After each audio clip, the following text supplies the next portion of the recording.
Song Chanhua roars orders across the battlefield, rallying tankers to charge forward and commanding porters to retreat fast, all while warning, "They're the Guardians. Prepare for battle." The fighters spring into action as the fighter with yellow backpack shouts, "Move now," while commanding everyone to buff the tankers and healers to gather all their magic power for the fight ahead. Song Chanhua shouts as he activates the Iron Shield Level 3, raising a glowing emblem-covered barrier that instantly boosts his defense for the brutal fight about to unfold. Song Janhua commands the squad as the Edge Formation Level 2 kicks in, with the fighter with shield and fighter with sword locking into their battle stances, shields raised and blades ready, gearing up for whatever's coming next. Li Yunmi unleashes the Song of Warrior Level 2, magic staff glowing as a powerful aura surrounds them, while the fighter with shield and fighter with sword steel themselves, ready to hold the line against the incoming onslaught. The armored figure with blue flames crashes down with fiery force, clashing head-on with the man with black hair who stands firm, sparks and energy exploding from their brutal collision. The fighter with shield braces behind their shield as blue flames surge toward the group, weapons raised in desperate defense, while a shout rings out, "Commander!" cutting through the chaos. The fighter with sword yells for tankers. Li Yunmi desperately calls for a healer, and the man in blue vest warns the commander about solo players closing in, while the commander orders everyone to stay focused and hold the line amidst the relentless blue flame assault. Song Chanhua grits his teeth, shouting that casualties are inevitable and there's no time to waste on solo players. His focus is laser-locked on the mission, no distractions allowed. The fearful man tightens his grip on his sword, realizing solo players stand no chance against the glowing armored enemy's coordinated assault. They've been spotted, and the fight is about to get real. The fighter with shield trembles, desperate tears falling as he shouts for help, his cries echoing into the dark night. "They ignored us. Anyone, please help us." But no one answers. Teresa charges forward, sword blazing as she unleashes the sign of Cross Level 4, cutting through the advancing glowing armored enemies with fierce determination. Teresa channels all her power into a massive energy blast, obliterating the glowing armored enemies as they explode under her relentless assault. The fearful man spots Teresa, his voice trembling as he calls her name, while she stands firm, sword and shield glowing, ready to face whatever's coming through the chaos of flying debris. Teresa spots two glowing armored enemies slipping past the front lines, instantly knowing the non-combatants are in serious trouble, so she bolts toward the rear without hesitation. The man in blue vest sitting on the ground wipes sweat nervously, glancing at the ruined supply area and muttering, "Shit, who says we're safe?" despite being behind the line surrounded by scattered yellow boxes and busted walls. A glowing armored enemy swings a massive double-headed axe with deadly intent, but before the blow lands, they're struck down and collapse, sparking a tense exchange. "We're dying now." "What are you talking about, mister?" The grim reality setting in on the battlefield. MC presses a knife to fearful man's throat, blue flames crackling and armor shards levitating behind him as he coldly reminds, "I told you I would let you return alive, right?" As the armored figure with blue flames lunges in from behind, a desperate voice screams, "Imar, Kong, behind you!" forcing Mr. Khan to snap his head around just in time. The armored figure with blue flames channels a massive surge of fiery energy from his arm, blazing bright and fierce, while MC watches intently, ready for whatever's next. MC ignites flames blazing from his hand, activating Fire Element Level 1 with fierce confidence, shouting, "Not a chance," as he stands unshaken against the threat. MC soars above, channeling blazing energy into a devastating fire blast that crashes down with explosive force, scattering debris everywhere. MC clenches his fist, blue flames flickering around the shattered glowing armor as he contemplates his next move, knowing he can't finish them off without losing his level 1 status. The man in blue vest, battered and on the ground, looks up at MC raising his glowing sword and asks if he was always that strong. to which MC simply shrugs it off as luck. MC slowly advances, gripping a glowing purple knife, while the man in blue vest backs down, eyes wide with fear, realizing this fight just got way more serious. Teresa charges hard, slamming the man in blue vest sitting on ground against the wall while MC watches sharp, weighing his next move in this tense showdown. Teresa calls out the man in blue vest for threatening a non-combatant with a knife, her serious tone cutting through his worried surprise as he stammers her name. Teresa, shield ready and eyes blazing, calls out the culprit behind, awakening the guardians, declaring with fierce determination that she'll be the one to restrain them, no questions asked. MC's eyes widen in shock as Teresa, no time for hesitation, lunges forward with a fierce strike, shield raised and determination blazing.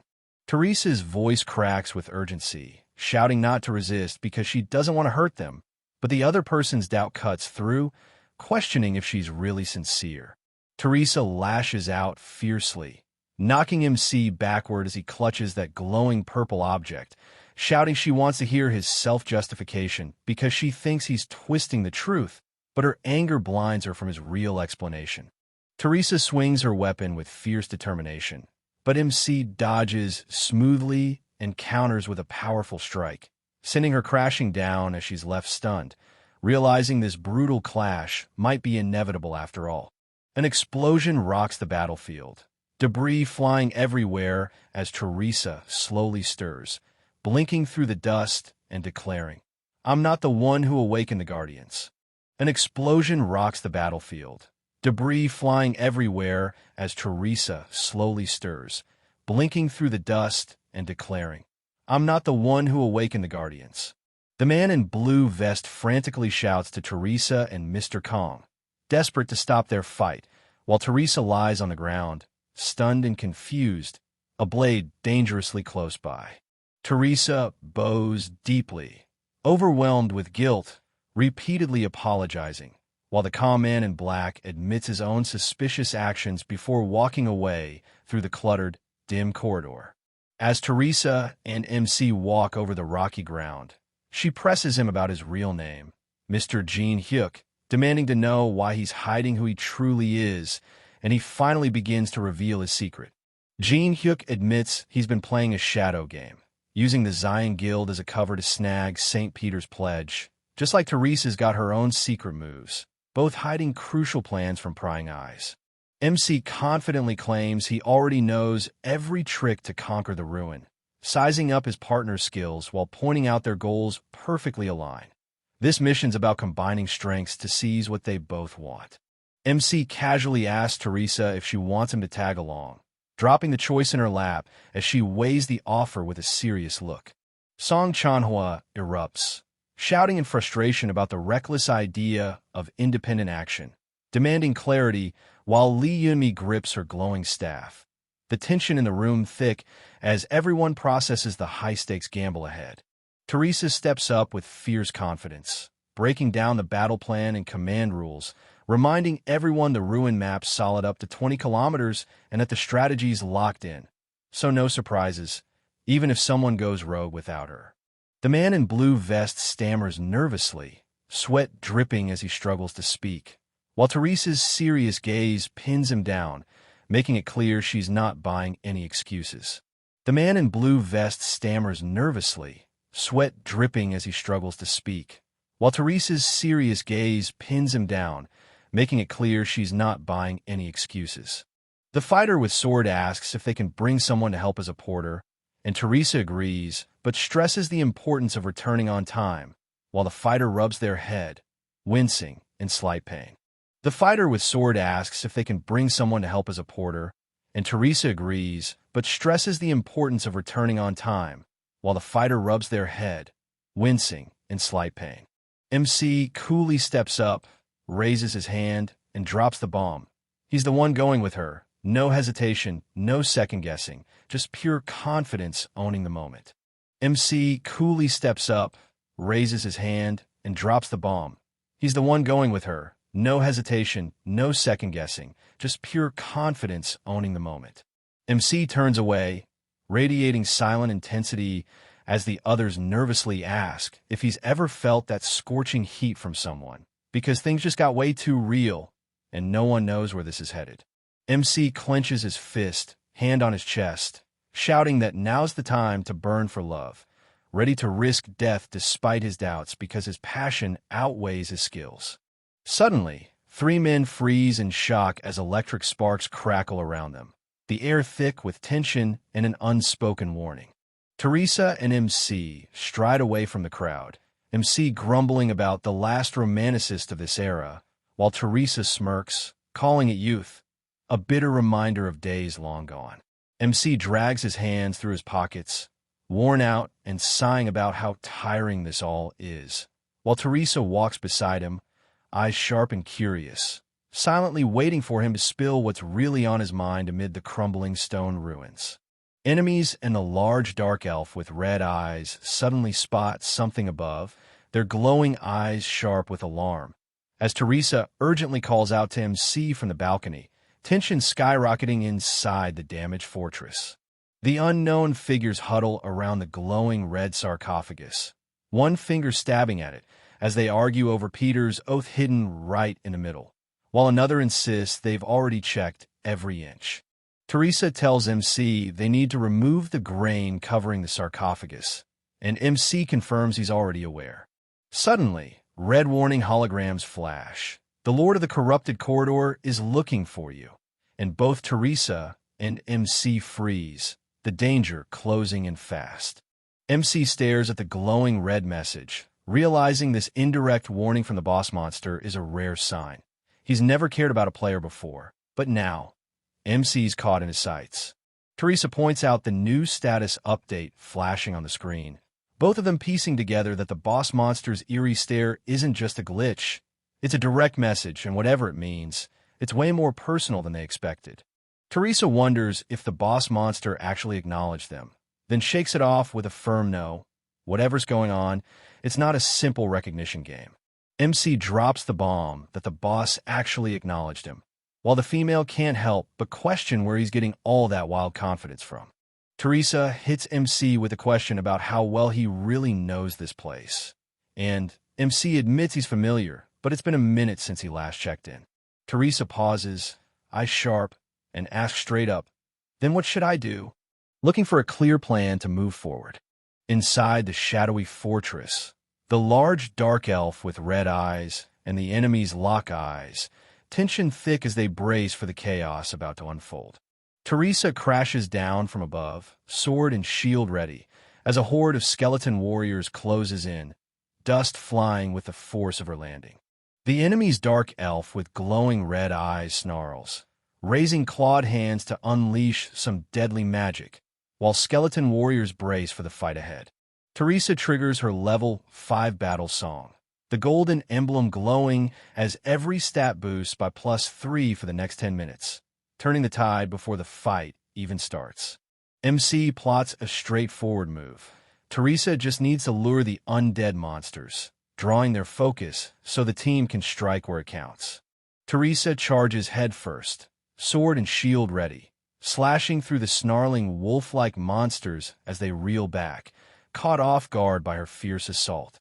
Teresa grips her sword and shield tight, a radiant glow bursting around her as she gears up to unleash her divine power, ready to turn the tide of battle. Unknown female character locks eyes on the glowing blade, steeling herself as she declares undead people won't be able to pull themselves together this time. Teresa unleashes her level 5 skill, strengthening the divine spirit, sword blazing with divine light as she charges full force, ready to cut through anything in her path. The muscular enemy creature, skeleton warrior, and wolf-like creature surge forward, unleashing a blinding blast of raw energy that threatens to overwhelm everything in its path. Teresa swings her sword fiercely, cutting through the chaos as sparks fly from every clash, refusing to back down against the relentless assault. A blinding explosion erupts at the center, sending shockwaves that hurl the unknown figures backward, their stunned reactions lighting up the chaos. The MC lands a brutal stomp on the skeleton warrior's skull, before leaping into a fierce assault, taking down multiple undead while they all fixate on Teresa. Trusting Teresa to handle things lets MC focus on smashing through the muscular enemy creatures, cutting down every threat with ruthless precision while keeping his power in check. MC channels raw energy into his hand before unleashing a devastating blast that obliterates everything around him in one massive explosion.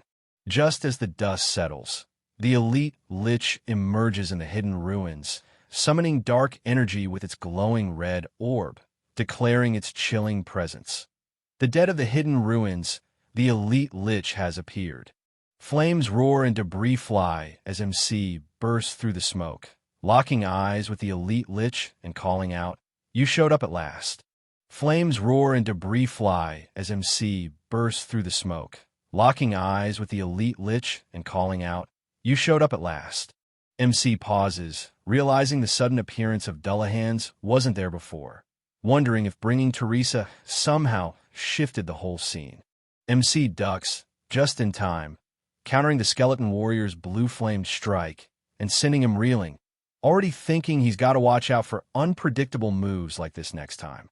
The elite Lich unleashes his devastating black lighting, obliterating the Dullahan in a flash while sending deadly red and black energy crackling through the hall, putting every flying and crawling undead on high alert.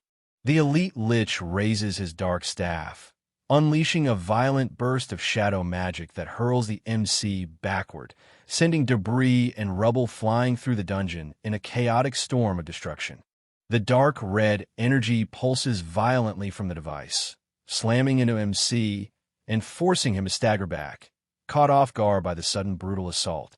The powerful strike tears through the Class 3 magical barrier, breaking it apart with explosive red and black energy, proving even the toughest defenses can crumble. MC swiftly dodges the armored enemy's blue energy-spiked gauntlet, charging up a fierce purple energy weapon in his hand, ready to unleash a devastating counterstrike. The elite Lich's level 5 energy shield shatters completely, leaving it exposed and vulnerable after that brutal assault. The muscular enemy creature shatters into blazing blue flames and flying armor shards as MC tumbles back, clutching his dagger tight, catching a breath before the next move. MC tightens his grip on the glowing purple sword, eyes sharp as Teresa fends off a swarm of skeleton warriors, his mind racing. What's the next move before she's overwhelmed?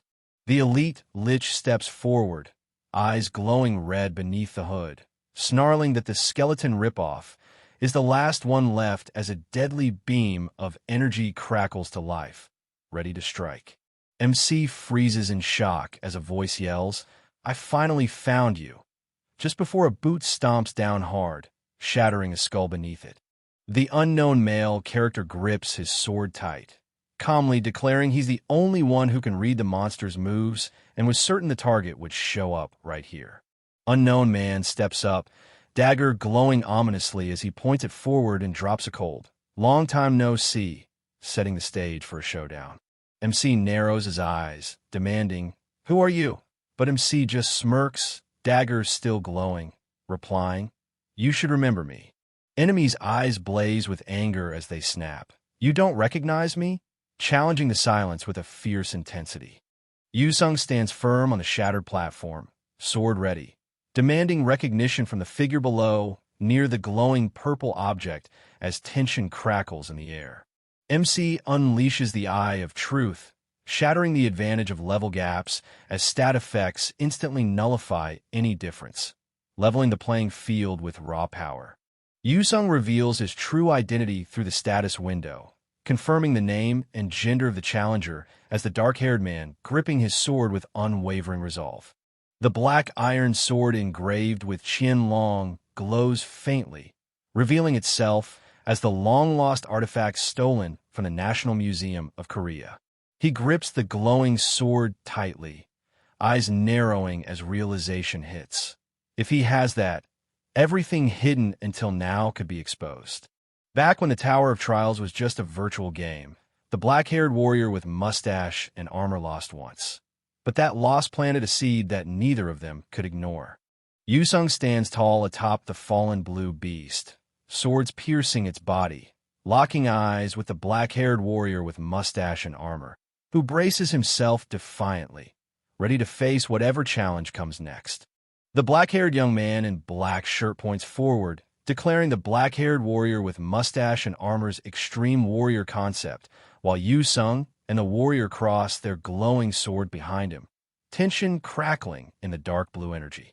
Yusung coldly confronts MC, revealing the harsh truth that the game became reality and questioning MC's shallow perception, while MC struggles to accept the painful memory from a museum.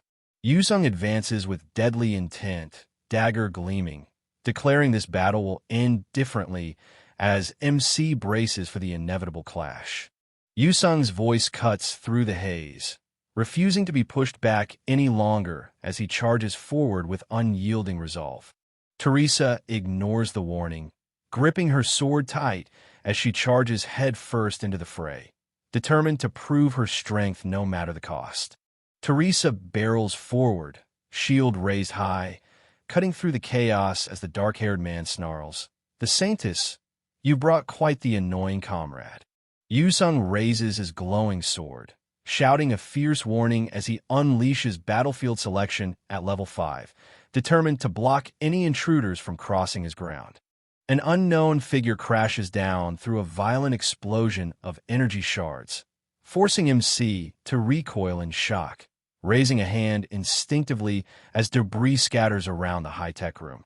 Teresa shouts Jin Hyuk's name, her sword raised as a hand presses a glowing purple orb, unleashing a surge of energy that tears through the shattered room and intensifies the chaotic magical clash. The black-haired young man in black shirt smirks confidently, clutching the glowing purple orb between his fingers as he declares, "I'll see you later," setting the stage for a powerful, inevitable showdown.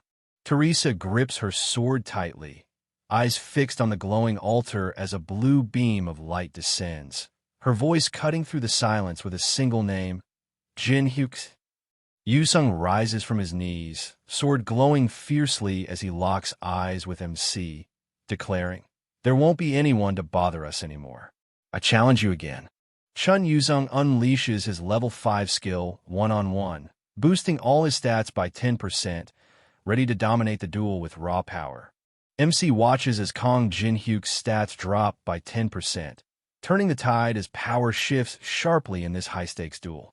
Yusung advances steadily, sword in hand, fully aware that Kong Jin Hyuk's crippling debuffs have pushed the battle into a dangerously uneven fight.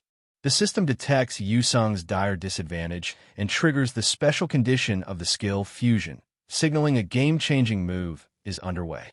As the situation spirals beyond control, the small glowing humanoid figure intensifies its radiant aura, while the large muscular figure with glowing eyes looms silently, their combined presence rewriting the original copy conditions with unstoppable force. MC reaches out as blue digital energy swirls around his hand, initiating and instantly approving the copy of Chun Yusung's unique ability, shifting the battle's tide in a flash. The system confirms the copy of Song of Swords S, instantly boosting sword mastery by 200%, sharpening every strike with deadly precision. MC channels blue energy into his palm, summoning a glowing magical book that pulses with raw power, ready to unleash its secrets. The dark-haired man lunging with sword charges fiercely, shouting a sharp warning to snap his opponent out of their calm before his blade crashes down. The black-haired young man with confident smile summons a glowing purple sword and unleashes a rapid flurry of strikes, overwhelming multiple opponents before they can mount a proper defense. Yusung snarls in disbelief, blocking the strike with his dagger while demanding what his opponent's sudden shift from mid-range fighting to close-quarters dagger combat means. MC unleashes a surge of blue energy from his hands, declaring swordsmanship fun, but signaling he's done for now, shifting the fight's rhythm with a confident edge. Yusung roars, unleashing his LV.6 soul-chasing sword energy as his blade blazes blue, demanding acknowledgement no matter the cost. Yusung slams his sword down with brutal force, cracking the stone floor beneath and sending shards flying as his opponent barely raises a blade to block the devastating strike. MC unleashes a blazing wave of blue sword energy, taunting his opponent for wasting power on a swordsman barely out of beginner's ranks. Yusung tightens his grip on the glowing purple sword as a furious man shouts that calling himself a beginner is a lie and warns the blade will shatter against sword energy, but Yusung remains unshaken, ready to prove him wrong. The furious man clenches a small black orb, purple smoke swirling as he declares he'll create a weapon to crush Yusung's blade. The black-haired young man in black shirt grips his glowing purple sword, fusing the Song of Swords with the demonic soul pill as energy surges, ready to unleash a power that can rival any sword energy.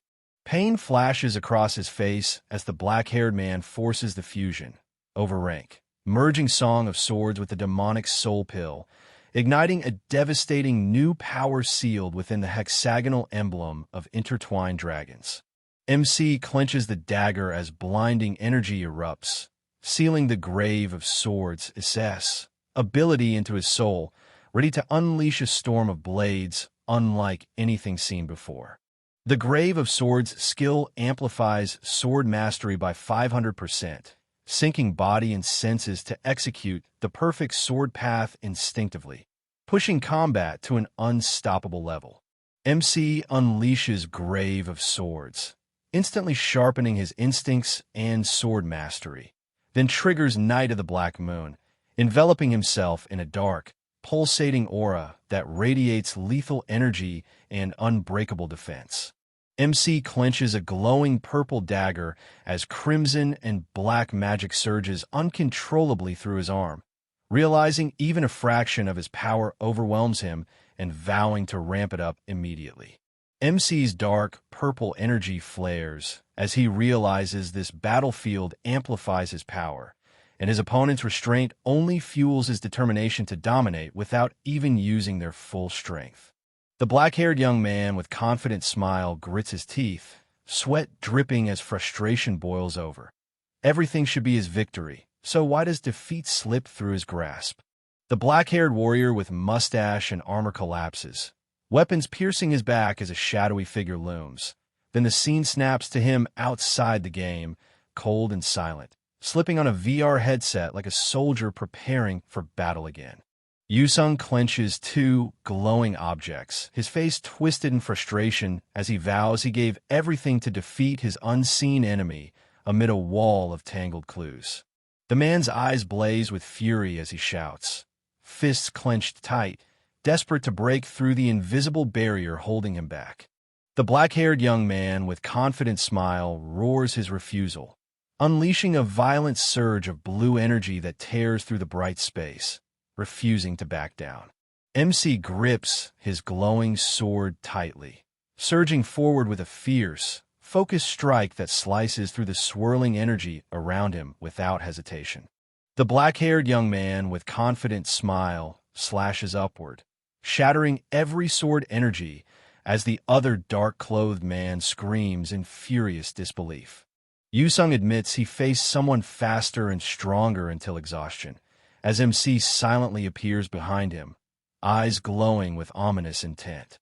MC slashes forward, his glowing purple dagger colliding with his opponent's blade in a fierce burst of energy, neither willing to yield an inch in their deadly duel. MC roars, gathering a surge of glowing purple energy above his head, channeling every ounce of power into a devastating strike. The black-haired young man with confident smile unleashes a storm of swirling energy shards as a desperate hand reaches out to intercept the deadly assault. MC stands tall, gripping a glowing dagger, taunting the defeated man slumped on the floor beside a massive sword embedded in the ground, counting his victories coldly as the dark hall hums with tension. Yusung kneels, exhausted, begging to be killed for the 138th time, while the silent figure nearby offers only a faint, unsettling smile. The dark-haired man with serious expression coldly predicts Yusung's relentless cycle will drag on to a 139th desperate plea. The black-haired young man in black shirt warns that the Tower of Trials is deadly even for rankers who slip up, insisting they must gather as many strong players as possible to survive. Yu-sung offers his dagger, explaining it takes 60 days to copy a skill from the same strong player, emphasizing the value of powerful allies in the Tower of Trials. The black-haired young man in black shirt smirks confidently, declaring he won't have to chase down the target to copy his skills, turning the game in his favor. The man in black extends his hand, locking fingers with the kneeling figure as a vibrant symbol ignites between them, signaling the activation of Commune Level 1. The black-haired young man in black shirt admits defeat with a confident smile, but warns the serious man, turning away, that next time, the outcome will change, leaving a tense promise hanging in the night air. Yu-sung declares the battle selection deactivated, demanding MC's real name. But before MC can answer, Teresa urgently calls out, shattering the tense silence with a sudden warning. A massive sword crashes into the ground, shaking the air as MC's eyes widen in shock, barely managing to question the name just spoken with a trembling disbelief. Yu-sung stands firm, sword resting on his back, breaking the tension with a blunt, unexpected outburst that echoes through the hall. Teresa's curiosity spikes as the black-haired man awkwardly blurts out a name so ridiculous it leaves both of them frozen in disbelief. The hooded man with cloak questions the status of the monsters up front, but Yin-sung's sharp reply reveals something's off. Those threats aren't gone yet. The hooded man with cloak activates a magical detection device, shocked as it reacts to lingering magic, despite his certainty that all threats were eliminated. Suddenly, a massive iron golem crashes through the shadows, sending the crowd into chaos as shouts of warning echo through the dim hall. Yin-sung shouts a warning as Velas spots a figure perched atop the iron golem, their ominous presence cutting through the smoky battlefield. Velas's eyes widen as a high-ranking vampire descends, the air thickening with dread while armored figures stand motionless, caught between shock and readiness. Velas bows deeply, voice cutting through the smoke as she announces herself with chilling calm. "Welcome, humans. My name is Velas." Velas declares herself a bloodkin loyal to Jinzo, the mysterious master who rules over these dark, crumbling ruins. Velas steps forward, her eyes burning with fierce loyalty as she swears to protect Jinzo's dark empire at any cost. Velas steps forward, calm but unyielding, acknowledging the challenge as she delivers a sharp proposal, sword still raised and tension crackling in the air. A hand inches toward the gleaming knife blade as a cold ultimatum cuts through the silence. Quietly come along, or face the consequences. Bloodfest ignites as the man with spiky black hair and Velas brace themselves, crimson energy seeping into the ground while the man with black hair grips his sword, ready for the deadly clash ahead. Chanhwa's body convulses as the crimson energy twists violently around him, sweat pouring down his face while shock steals his breath, his own flesh betraying him in this nightmare's grip. Chanhwa commands the crimson energy swirling violently around him, declaring, "Will half of you," as his power surges with deadly intent.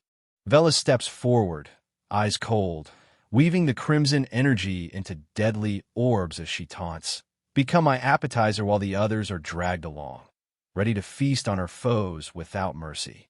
Teresa kneels amid the ruins, channeling pure magic into the glowing artifact as the air hums with divine energy, unleashing the feared LV.5 divine purification to cleanse the battlefield.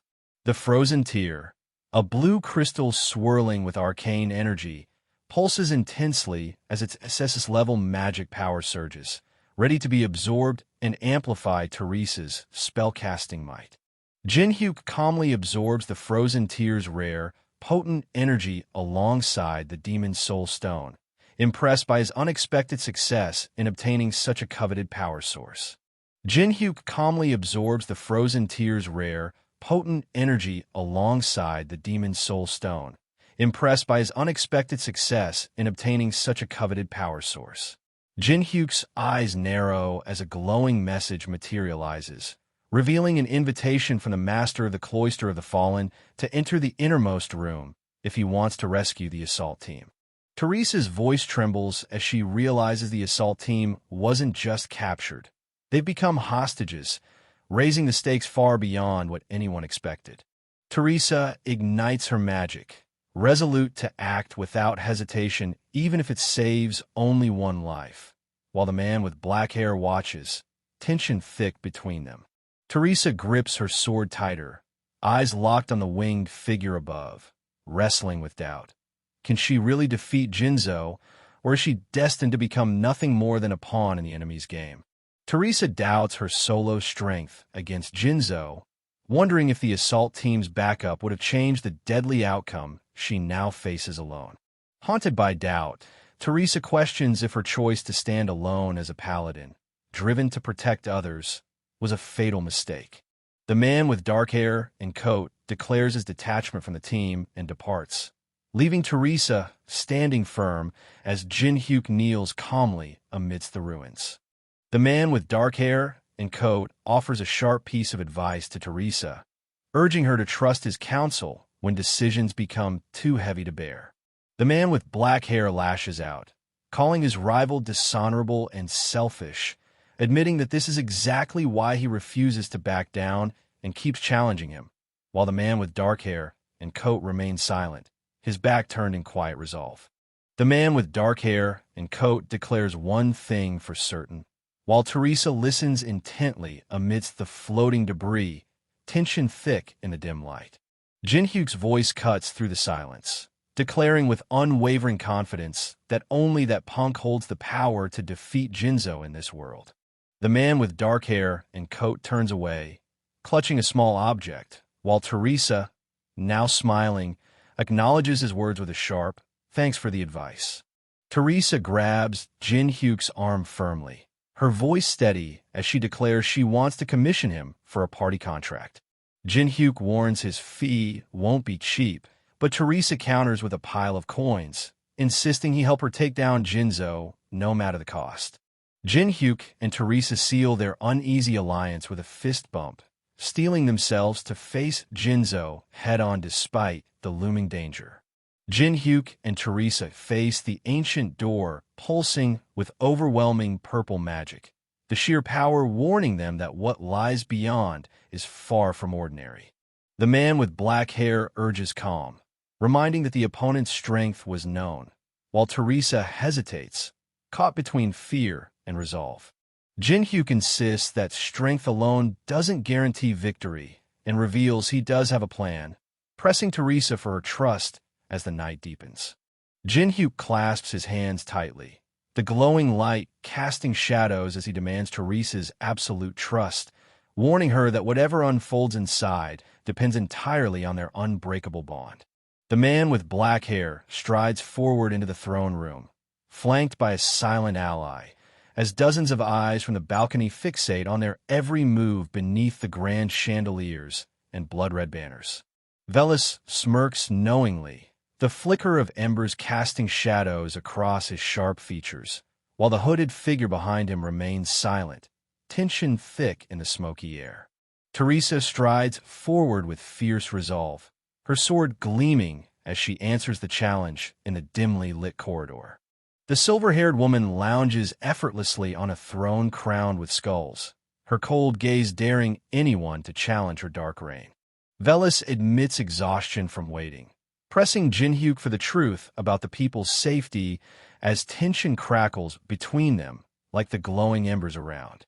With a sharp gesture, Velis shuts down the dimension break, commanding Jin-hyuk to witness the captives firsthand as the oppressive magic fades. Jin-hyuk's sharp gaze locks onto the golden armor as a weary voice questions if Park Ha-jin is the one who unleashed the Guardians, tension thickening the air. Jin-hyuk reveals he summoned them because of the strange smell Teresa emits, leaving her puzzled but tense as the room's silence grows heavy. Jinzo sits calmly, crossing her legs as she admits the scent is the sweetest she's ever smelled, tension thickening the air. Jinzo smiles, fangs flashing as she admits the scent of blood is intoxicating, the sweetest she's ever known, and it's stirring something fierce inside her. Jinhyuk's shock is clear as Jinzo taunts him, claiming his sweet blood unsettles her like never before, her smirk daring him to react. Jinzo leans in with a sinister calm, promising to savor Jinhyuk's blood slowly, mocking his tension as she prepares to claim her prize.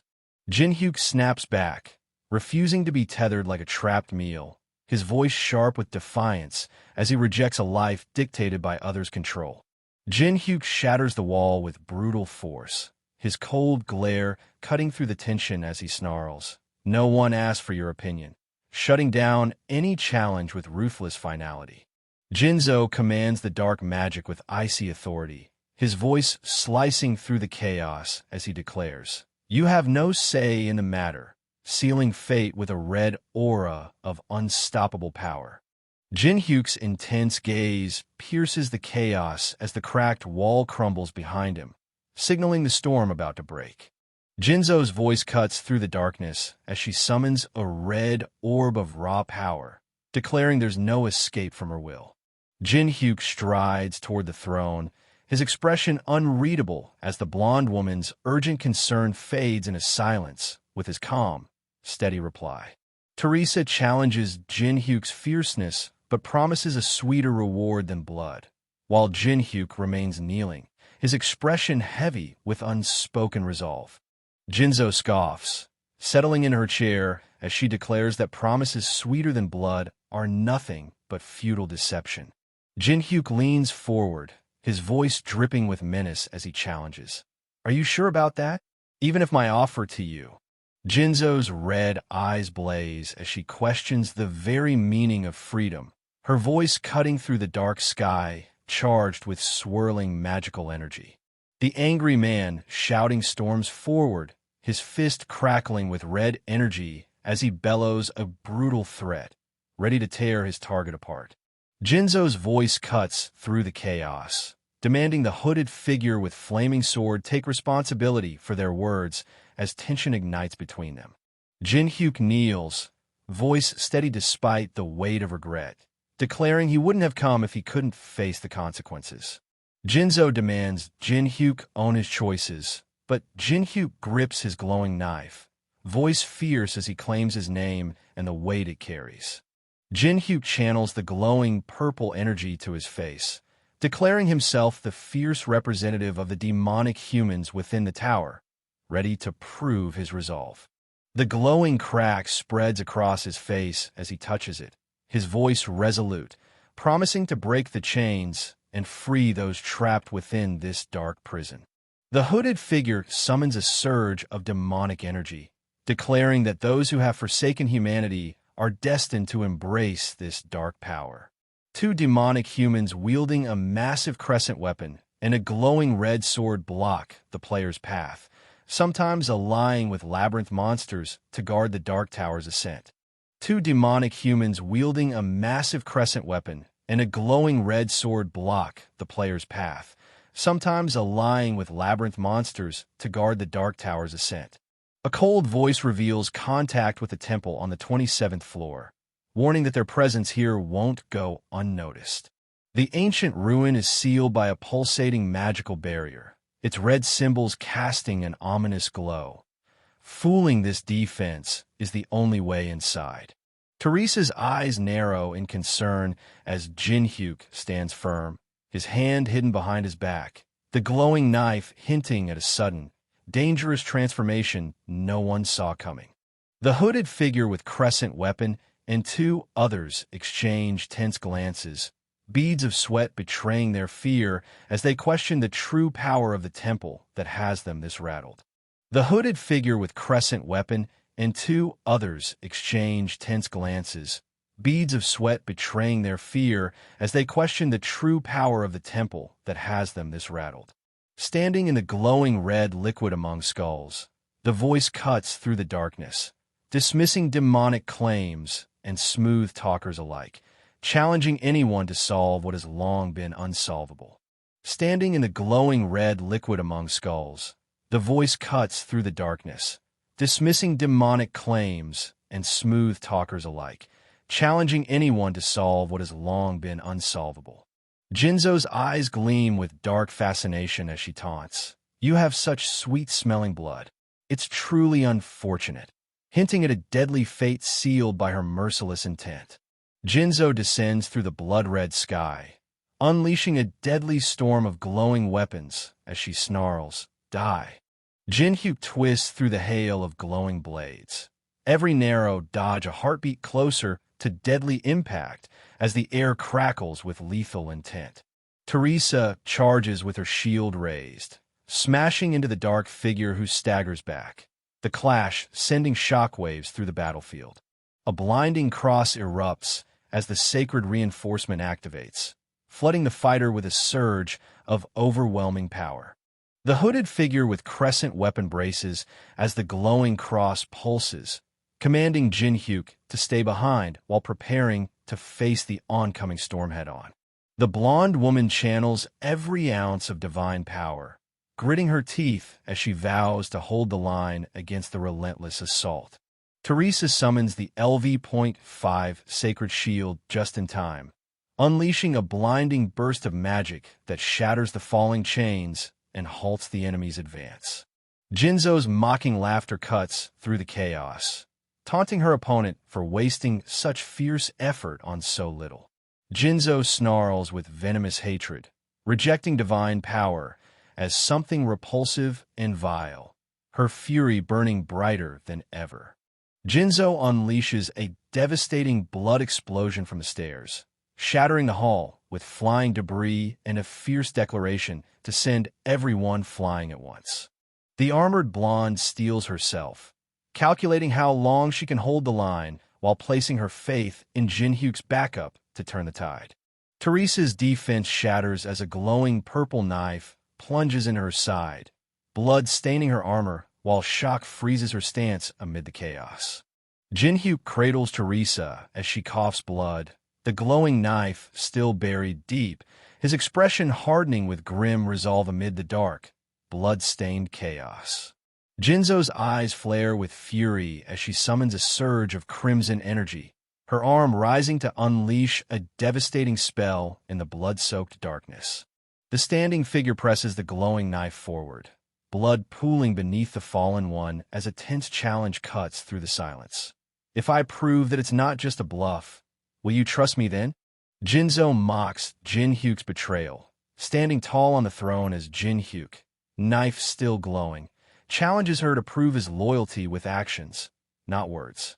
The injured blonde woman clings to Jinhyuk's pant leg, urging him to remember their plan to save the attack force together despite the chaos surrounding them. With a fierce glare, the attacker raises a glowing knife, demanding, "Was this your plan?" as tension crackles in the smoky air. Jinzo's cracked, glowing face reveals the toll of battle, but the smirking opponent shows no fear, ready to press the advantage in this deadly game. Jinzo's laughter echoes through the red-lit chamber as she mocks the humans' effort, coldly acknowledging their allegiance with a chilling grin. Jinzo's laughter echoes through the red-lit chamber as she mocks the humans' effort, coldly acknowledging their allegiance with a chilling grin. Jinhyuk reveals a glowing ring, explaining that sealing Alice Nim's soul inside it will temporarily fool the barrier and buy them time. Jinhyuk reveals a glowing ring, explaining that sealing Alice Nim's soul inside it will temporarily fool the barrier and buy them time. Jinzo shatters the barrier with fierce determination, admitting she sacrificed all the experience she could have gained since entering the Tower of Trials just to keep her soul sealed. Jinhyuk unleashes the 7-star skill soul transfer, summoning glowing blue runes that swirl with raw energy, ready to rewrite fate itself. Jinhyuk bursts forward, shattering debris with unstoppable force as the glowing runes blaze, his soul ready to rewrite destiny in a single, devastating strike. Jinhyuk kneels, channeling raw magic through a glowing circle beneath him, defying the warning that it can't be used unless you're level 1. The level 1 condition triggers flawlessly, unleashing the 7-star soul transfer skill with unstoppable force. The level 1 condition triggers flawlessly, unleashing the 7-star soul transfer skill with unstoppable force. Jinhyuk's magic circle pulses with energy, warning it vanishes in a minute and will trigger instantly once the target consents. Now, the choice is theirs alone. Jinhyuk's magic circle pulses with energy, warning it vanishes in a minute and will trigger instantly once the target consents. Now, the choice is theirs alone. Jinzo's voice cuts through the dark as she summons Bellis, confessing her doubts about trust while the magic circle pulses ominously beneath her. Jinzo's voice cuts through the dark as she summons Bellis, confessing her doubts about trust while the magic circle pulses ominously beneath her. Jinzo steps onto the glowing circle, extending her hand with fierce resolve as she demands one last answer. Can she truly trust the unseen force holding her captive in this underground palace? A hand reaches out, promising unwavering loyalty and honor, daring the other to accept and never look back. Kong Jinhyuk activates LV.1 commune. Their fingers touch, sparking a subtle bond that shifts the subject's feelings just enough to lean in their favor. Alice von Ataraxia utters the command, igniting the glowing ring as ancient runes flare to life, initiating the soul transfer. Jinzo screams as the blue energy swirls violently, declaring that Braham's ring will absorb the soul of progenitor Alice, sealing her fate in the dark mystic void. The ring's blue smoke curls as a hand grasps it, the holder murmuring about the unexpected comfort within its eerie glow. The figure's voice cuts through the haze, questioning if this eerie, glowing ring truly feels like a new home. Jinhyuk activates the blessing of the star, a radiant power surging from his glowing knife as the armored figure advances, tension crackling in the grand hall. The man's smile widens as purple shards of energy crackle across his face, his voice cutting through the darkness with a chilling, "Welcome back." A glowing emblem reveals the blessing of the star. A single revival is granted, but only if death isn't instant, with a strict 240-hour cooldown ticking down. A glowing emblem reveals the blessing of the star. A single revival is granted, but only if death isn't instant, with a strict 240-hour cooldown ticking down. Blood drips from her mouth, but her eyes blaze with unyielding resolve as she pushes through the pain, refusing to fall. Teresa staggers forward, blood staining her armor, her voice cutting through the smoke with a sharp, "Welcome back." Teresa spits blood, defiantly discarding the rune letter as the Hour Man, clutching a mysterious glowing object that pulses with dark power. Teresa spits blood, defiantly discarding the rune letter as the Hour Man, clutching a mysterious glowing object that pulses with dark power. Bellis lunges forward, his blade cutting through the chaos as Jinhyuk tightens his grip, ready to face the deadly strike head-on. Bellis roars in fury, unleashing a surge of crimson magic that pulses with raw, destructive power as he condemns the foolish humans daring to challenge him. Bellis shouts his fury, unleashing the devastating LV.13 blood wave, a crimson tsunami that obliterates everything in its path, punishing those who dared betray their master. Bellis shouts his fury, unleashing the devastating LV.13 blood wave, a crimson tsunami that obliterates everything in its path, punishing those who dared betray their master. Jinhyuk clenches his fist as flames erupt, unleashing the full force of a level 5 fire element to turn the tide in the burning cathedral. Jinhyuk charges through the blaze, slashing with his purple knife as the explosion tears through the battlefield, scorching everything in its path. Teresa's voice cuts through the smoke, demanding the hostage's location as urgency spikes amidst the chaos. Teresa raises her sword, unleashing the level 4 sign of the cross, a radiant power surging to break the ropes binding the hostages and turn the tide in this desperate fight. The kneeling man confirms their arrival just in time, relief flooding his voice as he asks about the fate of the vampires amidst the ruined battlefield. The kneeling man confirms their arrival just in time, relief flooding his voice as he asks about the fate of the vampires amidst the ruined battlefield. Bellis taunts, swinging his red glowing sword as he unleashes a devastating magic attack, challenging how a mere human can stand against his power. Jin-hyuk grips his glowing purple knife, asserting that Bellis's fire and his magic are complete opposites, and reveals Bellis has misunderstood. The moment Bellis's master was sealed inside the ring changed everything. Jin-hyuk unleashes his Grave of Swords ability, blades erupting around him as he coldly declares, "You already lost," sealing the fate of the battle. Bellis clenches his gauntlet, unleashing Dark Fighting Spirit level 9 as he snarls, "Shut up, you mere blood pack. If my magic fails, I'll kill you with my sword." The black-haired man shouting orders to destroy the ring ignites the chaos as Bellis charges forward with ruthless intent, while Teresa grips her sword, ready to strike through the smoky battlefield. The black-haired man shouting orders to destroy the ring ignites the chaos as Bellis charges forward with ruthless intent, while Teresa grips her sword, ready to strike through the smoky battlefield. Jin-hyuk stands firm, purple knife gleaming as Teresa demands, "Who the hell is he?" amid fallen hooded figures and the chaos of their brutal clash. Teresa narrows her eyes, revealing she met the masked man by chance, and suspects he hides his identity for a reason as the eerie purple symbol on his mask glows in the dim light. Jin-hyuk advances with his purple hand, glowing ominously, while Teresa, armored and resolute, admits the sting of betrayal. Her first death came in the hands of an ally. Teresa's tears fall as she lets out a relieved smile, whispering, "Yes, we really did it." The weight of their victory sinking in amid the smoky aftermath. Teresa's tears fall as she lets out a relieved smile, whispering, "Yes, we really did it." The weight of their victory sinking in amid the smoky aftermath.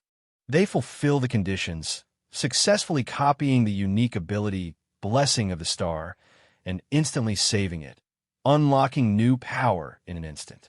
The screen reveals the Blessing of the Star with SS acquisition difficulty, granting the wielder divine power and the ability to return from the brink of death. The screen reveals the Blessing of the Star with SS acquisition difficulty, granting the wielder divine power and the ability to return from the brink of death. Jin-hyuk confronts Teresa, accusing her of knowing he could revive, his voice sharp as the glowing text confirms the chilling truth she tries to deny. Jin-hyuk points at the divine artifacts, urging escape, while Teresa pleads for caution, warning him against reckless death in the Grand Hall's tense silence. Song Chanhwa steps forward, claiming command as attack force captain and declaring all raid loot the property of the Balhi Guild, asserting control over the disputed treasures. Jin-hyuk lashes out, accusing the man's side view sweating of greed despite saving his life, while the nervous man hurriedly denies the claim, trying to defuse the tension. Kyanwa promises a different kind of reward, enough money or coins to silence any complaints, his hand slicing through the smoky air with conviction.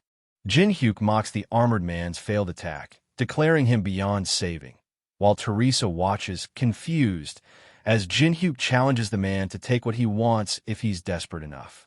Kyanwa warns his comrade not to regret whatever decision he's about to make, while the other struggles to grasp the weight of those words.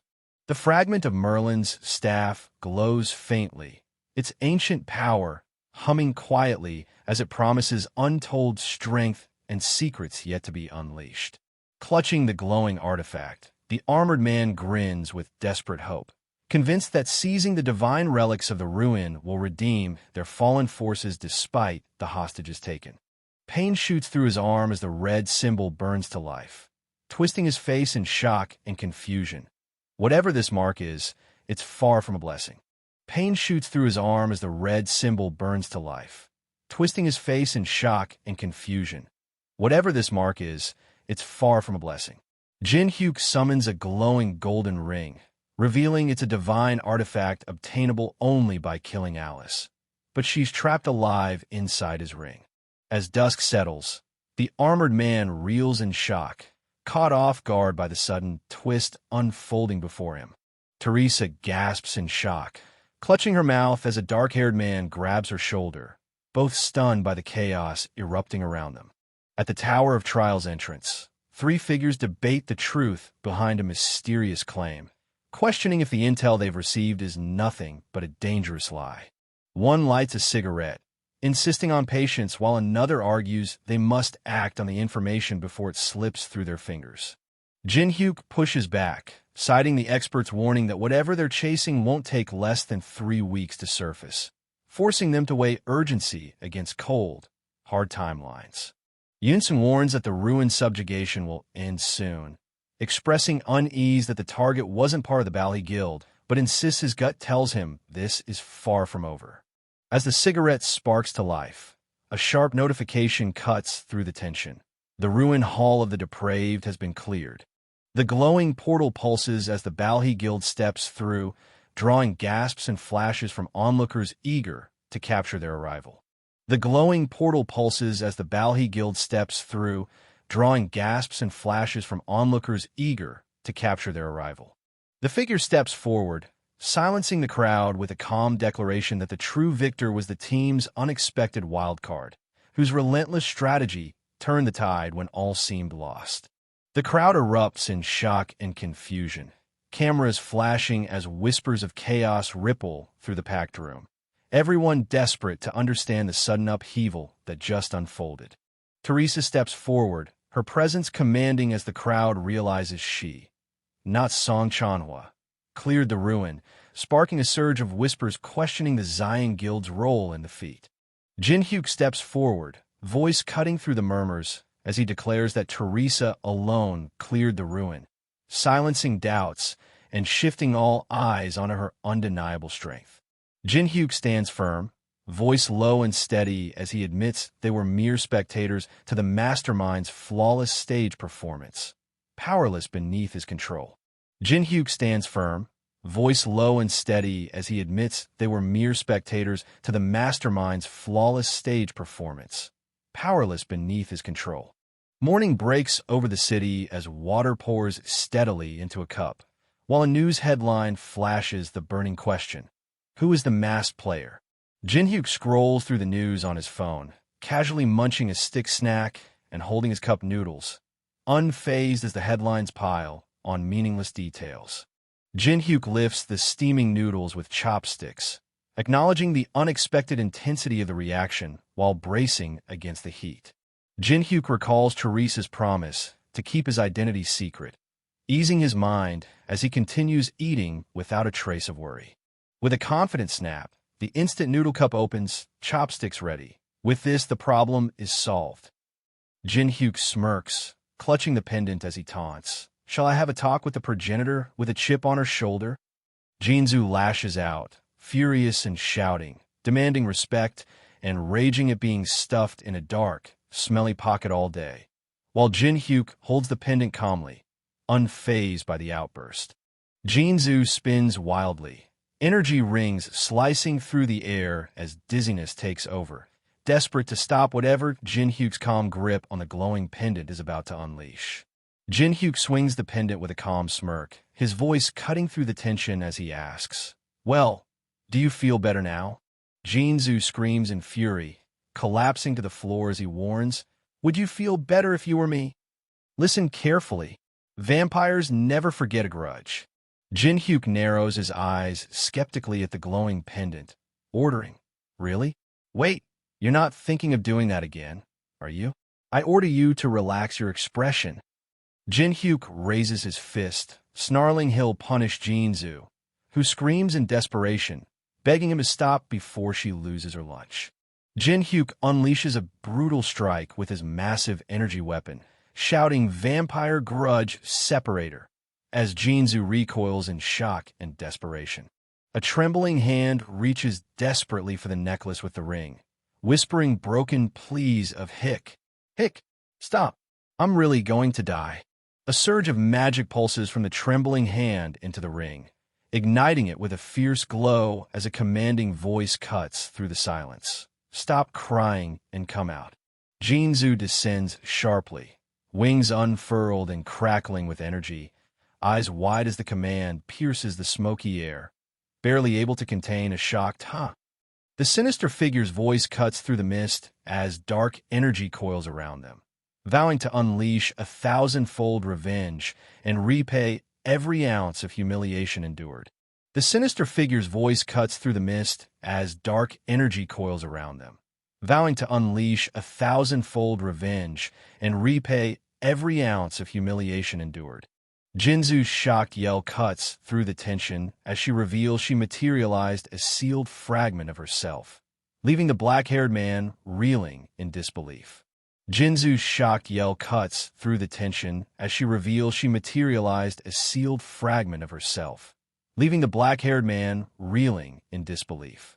Jinzu reels in shock, clutching her head as the black-haired man taunts her strength, insisting she's still far beyond any ordinary vampire despite the brutal limits she's under. Jinzu reels in shock, clutching her head as the black-haired man taunts her strength, insisting she's still far beyond any ordinary vampire despite the brutal limits she's under. He challenges the very notion of freedom, promising to help her seize the freedom she truly desires, reshaping her fate with unwavering resolve. Jinzu's tears fall as confusion and desperation crack her voice, demanding to know what he truly means by his impossible promise. Alice von Ataraxia offers a ruthless deal. Help her, and she'll wipe out all who betrayed Jinzu and restore the Ataraxia family's lost glory. The raid seemed doomed until the masked player crashed in wielding a massive dark weapon glowing purple, flipping the entire battle and leaving Jinzu stunned and shouting in disbelief. Jin Hyuk ignited a blazing inferno with every slash of his sword, his furious combos cutting through the darkness as flames exploded around him, proving his skill was beyond mere experience. It was raw, unstoppable power. Whispers spread as two figures connect the dots. Jin Hyuk's absence from the boss raid meant he was lurking in the ruins, and with the Saintess of Amsterdam's nod, his name demands respect, forcing even rivals to bow before his rising legend. Young man's phone glows as he looks up, sweat dripping, realizing the guilds are hoarding massive wealth while the city's streets whisper secrets he can't ignore.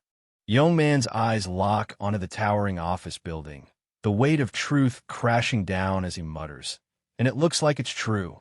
Jin Hyuk clenches a fist crackling with purple energy, declaring coldly that the corruption or monopoly of a large guild is none of his concern. A brutal impact shatters the street as the man in the long coat storms forward, fury burning in his eyes. No one threatens him and gets away with it. The man in the long coat grabs a nearby pipe, swinging it with savage precision to break through the advancing guard's defense. Jin Hyuk summons a blazing orb in his palm, flames roaring to life as he vows to annihilate everyone standing in his way. The man with dark hair at desk slams his hand against his forehead, seething as he snarls a brutal curse into the tense silence of his office. The man in gray suit throne crashes backward as a furious fist slams the ground, the voice accusing him of botching a covert kill, waking deadly guardians, and turning the mission into chaos. Jin Hyuk's fist clenches tight as he roars about their guild's reputation crumbling, furious that one failure to punish a humiliator has dragged them all through the mud and threatens to erase their name. The man being kicked crumples under a brutal strike while two guards stand rigid, eyes sharp, guarding the ominous double doors behind them. An explosion rips through the room, hurling two men into shattered bookshelves and sending glass and debris crashing down around them. Jiansu screams for help as a fiery figure clenches a blazing fist, shattering glass and sending everyone scrambling in chaos. The man with dark hair at desk land in a crouch, eyes sharp, ready to seize the perfect moment to impress Hyungnim again. The man being kicked lunges with a desperate attack, but Young Man meets it head-on, his glowing hand blocking the strike as he declares a fierce return to his former self. The man in gray suit throne crashes backward, his head snapping against the edge of the bookshelf as books scatter, leaving him dazed and vulnerable on the floor. Jin-hyuk stands unfazed, smirking as the furious man at the desk points and shouts accusations about past humiliations and false hopes of safety after crossing powerful enemies. Jin-hyuk lounges on the sofa, dismissing the anger with a calm, "That's not something you should be concerned about," while casually admiring the game board between them. Shin Jiansu's eyes blaze with focus as he snatches the sword from the stand, instantly triggering his level 5 quicksword skill. Jiansu hurls a cylindrical object across the room, aiming straight at the man calmly seated in the chair. Jiansu lunges forward, slashing with his sword at lightning speed, taunting that his quick sword move is faster than sound itself. Jin-hyuk lies still, eyes calm as a massive weapon crashes down, the chilling threat echoing. "Then you should die." Jin-hyuk smirks, unfazed as the Jiansu swings his sword in shock, stammering about a go piece, but the strike cuts through nothing but air. The man leans back, casually placing white stones on the board while holding a small, glowing object, declaring, "You had something perfect for me to throw." Now, then, as tension thickens in the room, Jin-hyuk's voice cuts through the silence, sharp and commanding as he challenges, "Shall we resume our discussion, Shin Jiansu?"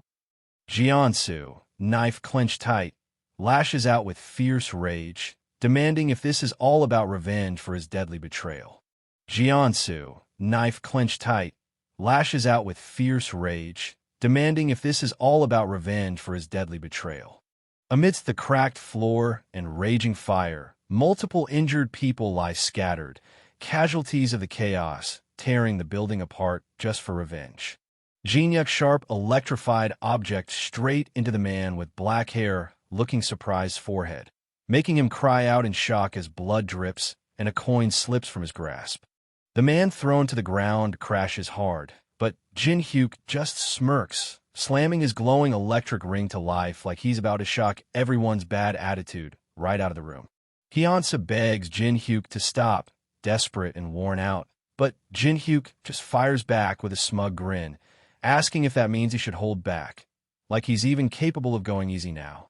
Jiansu cuts through the chaos, urging everyone to stay calm and reminding them that over 50 rankers are busy clearing the tower, so they're not alone in this fight.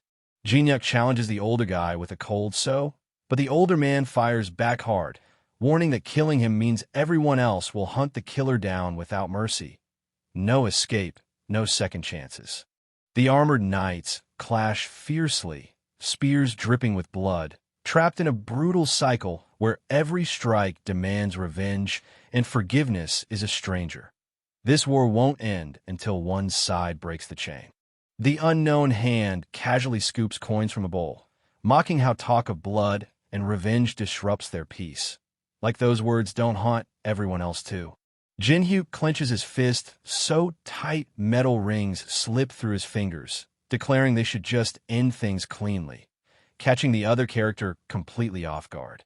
Jin-hyuk's eyes blaze red as flames roar around his fist, vowing he'll be the last to take revenge and demanding forgiveness like it's the final word. Jin-hyuk clenches a glowing energy in his hand, while the other guy freaks out, yelling, "Wait, how does that make any sense? And what do you mean?" as confusion and frustration hit hard. Jiansu's eyes snap open as he shouts, "Wait," desperately trying to keep up, insisting, "I'm just following your logic," but the tension is way too thick to ignore. Jin-hyuk gets slammed by a fierce purple-pink energy blast, the force blasting him backward like a rag doll caught in a storm. Jong-soo crashes through the massive glass window, shards flying everywhere as purple energy pulses violently around him, turning the room into chaos. Jin-hyuk stands firm among the shattered glass and fallen chandelier, his intense gaze cutting through the chaos like he's ready to finish what just exploded. As the man lies defeated, Jin-hyuk looms over him, dropping the bomb that Ha-jin's survival is all thanks to his sister, and she's clearly been pulling some serious strings behind the scenes. The man in foreground stands tall, hands in pockets, staring down the defeated man in the gray suit, and coldly warns him to stay out of sight until he dies naturally. No second chances. Jin-hyuk, sharp and commanding, snaps at the guy faking death among the rubble to get up, and the man wastes no time answering with a determined yes. Jin-hyuk's intense gaze cuts through the tension as he demands a self-introduction, making it clear survival hinges on proving your worth. No uselessness allowed. Kim Hee-woong steps up, no hesitation, dropping his name, age, and flexing his resume. Ex-leader of the Black Crow Guild's operations, Stanford grad in comp sci and accounting. Making it clear he's not just talk, he's the real deal. Jin-hyuk admits he's impressed by Hee-woong's skills, but both agree the situation is seriously grim, no sugarcoating the stakes they're up against. Hee-woong gets hit with a heavy responsibility as the confident man declares the guild won't be destroyed, but handed over, leaving Hee-woong nervously accepting the daunting task of running one of the top guilds. Jin-hyuk downplays the whole guild master role, saying it's just for show while Hee-woong doubts anyone would actually follow him, making the weight of fake leadership feel even heavier. Hee-woong grips his royal cape tight, nerves barely hidden as shadowy figures with glowing red eyes and the watchful crowd silently question how a secretary suddenly climbed to the throne, setting the stage for serious opposition. Jin-hyuk coolly assures his partner that opposition isn't a problem, while the other guy nervously asks if Jin-hyuk will handle the threat himself, setting up a tense promise of decisive action. Jin-hyuk flashes a glowing ring on a chain, brushing off the idea of handling things himself and casually offering to lend someone else instead, keeping his cool and confidence unshaken. The person holding phone gets hit with an urgent alert ordering all A-rank players to drop everything and head to the penthouse, sparking instant frustration over the timing of this emergency meeting. Amidst a tense raid, the group struggles with the sudden order, one insisting they were already in the thick of it, while another voices frustration over how impossible it is to just drop everything and comply. At the Black Crow Guild HQ, the man in foreground clenches his teeth, voicing his irritation loud and clear while the A-rank players stand firm, bracing themselves for whatever's next. At the Black Crow Guild HQ, the man in foreground clenches his teeth, voicing his irritation loud and clear while the A-rank players stand firm, bracing themselves for whatever's next. A sharp-suited man demands the gray-haired Jiansu to step aside, questioning why he's blocking someone else's building, just as Jiansu gets slammed hard onto a white car, denting the hood and shocking everyone nearby. Jiansu lies motionless, eyes shut and mouth agape, clearly knocked out cold after that brutal hit. The room's a disaster zone, chairs overturned, glass shattered, and multiple injured people sprawled out lifeless or unconscious, while the chilling words echo, "The guildmaster is dead."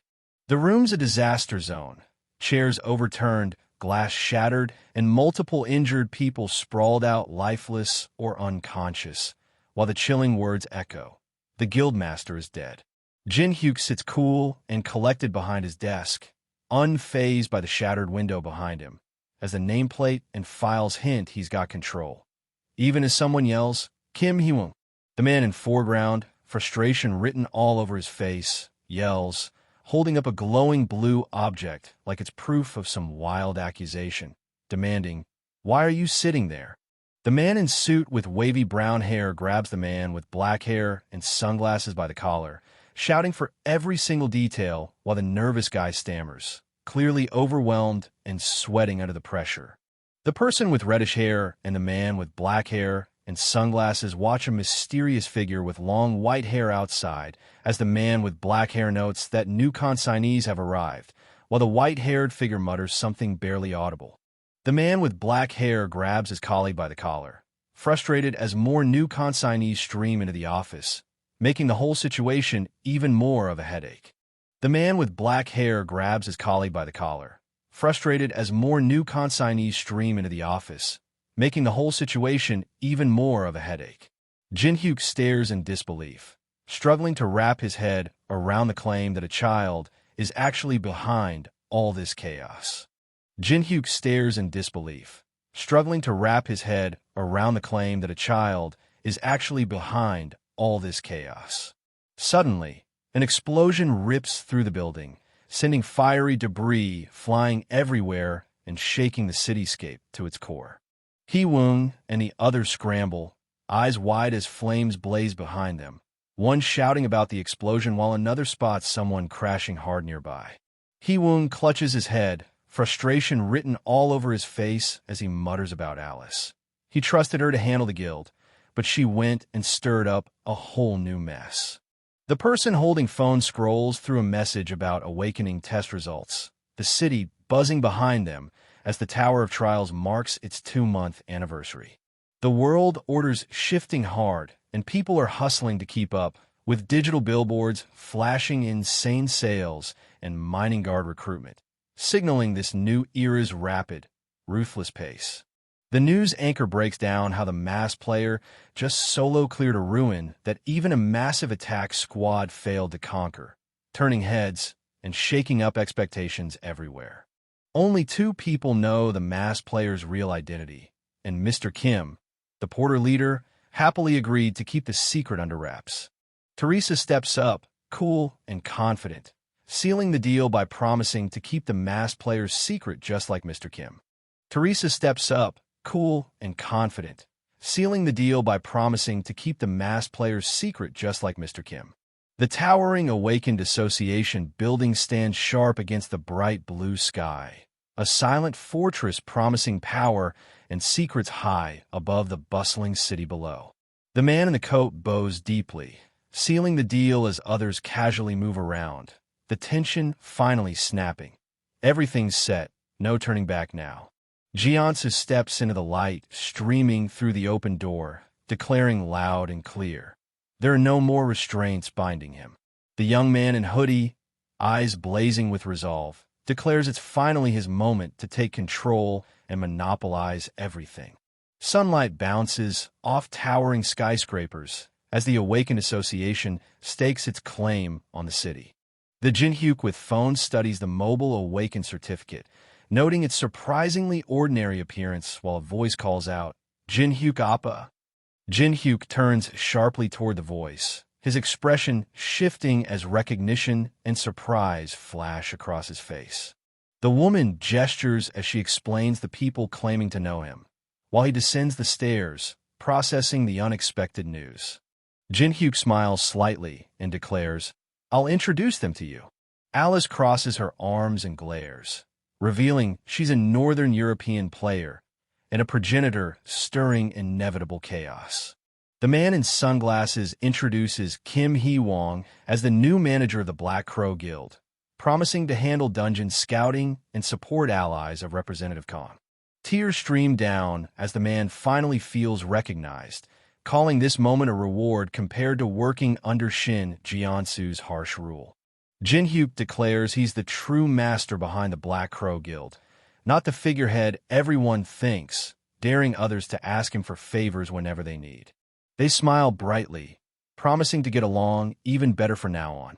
They clasp hands firmly, sealing their newfound bond with unshakable determination.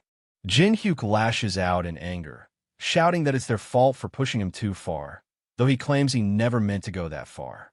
Jin-hyuk snaps back, accusing his opponent of failing to endure provocations despite living for thousands of years, only to be met with a cold denial that no one has ever provoked him like that before. Jin-hyuk snaps back, accusing his opponent of failing to endure provocations despite living for thousands of years, only to be met with a cold denial that no one has ever provoked him like that before. Jin-hyuk dashes into the forest, senses sharp and ready for any threat lurking in the shadows. Jin-hyuk dashes into the forest, senses sharp and ready for any threat lurking in the shadows. Golden padlock, sealing the dungeon as the guilds keep the elite floors locked behind the third-floor boss's defeat. A crooked tower leans defiantly among the city's skyline, hiding a secret no one expects. Jin-hyuk smirks confidently, eyes locked on the crooked tower, declaring, "Of course, excluding me." They step cautiously past shattered pillars beneath the cold glow of the moon, the once celebrated moon lake, now abandoned and silent. He walks the rocky path beneath the purple sky, recalling a time long past while humanity races toward extinction. Jin-hyuk places a hand on his chest and steps into the lake, promising a hunt unlike any other. He strides through the water, passing 12 animal statues that guard the tranquil moonlit lake. He fixes his gaze on the distant statue, realizing it holds a secret purpose beyond guarding the lake. Jin-hyuk inspects the fish-shaped statue, questioning if a secret button hides within, but doubts it's that obvious since no one's found it yet. Players debate the groove on the carp statue at Moon Lake, but no one has found the key to unlock its secret. Jin-hyuk holds the cold metal object under the full moon and realizes the key isn't just a piece of metal, it's moonlight itself. He presses against the device, adjusting the moonlight's flow and with precise control over the groove's entry. The sequence stone glows intensely as the hand presses firmly, aligning the groove's pattern perfectly with the engraved code. Jin-hyuk pries open the glowing crystal object with painstaking precision, revealing a mysterious light that pulses from within. The heavy door creaks open, revealing a dark stairway plunging underground as they step forward without hesitation. Jinzu descends the stairs while the other marvels aloud at the hidden space deep within the Tower of Trials. She their hand against the glowing wall, breathing in the long-lost feeling of freedom that floods their senses. Jin-hyuk challenges with a sharp question, pushing for a reaction on their contract, expecting satisfaction, demanding truth. Jinzu admits the claim isn't entirely baseless, conceding it's somewhat believable despite the doubt. Jin-hyuk manifests divine power with a surge of glowing blue energy, absorbing the frozen tear to trigger the second defrosting and boost his mana by 18. Jin-hyuk exhales with relief, realizing it's become much easier to retain Alice, while the Jinzu hovers nearby, silently questioning. Jin-hyuk summons fire in his hand, the small winged figure hovering close as they discuss the beings in the tower, and the game turned reality. Jinzu leans forward, eyes sharp as she demands, "What are you doing all of a sudden?" Jin-hyuk cuts through the tension, locking eyes as he demands, "Alice, I want to ask you something." Jin-hyuk's words glitch violently, his form distorting as incomprehensible symbols spill from his mouth. Jin-hyuk processes her frantic shout, realizing vital information about the tower is being completely blocked. He strides deeper into the cave, clutching a light as he admits he can't share what he's learned with the tower's inhabitants. Alice spins sharply, warning kick as heavy footsteps echo through the cave. Jin-hyuk slams his claw weapon into the ground as flames ignite in his palm, declaring the tower's first floor a deadly spawning ground. Jin-hyuk summons a swirling blaze in his palm, flames twisting wildly as he prepares to incinerate anything that dares approach. Flames erupt in a violent explosion, the dark armored figure standing firm as the firestorm rages around him. Flames consume the figure, spreading wildly as the inferno threatens to swallow everything in its path. The clawed creature lunges through the flames, but the man just smirks, unshaken and ready to strike back.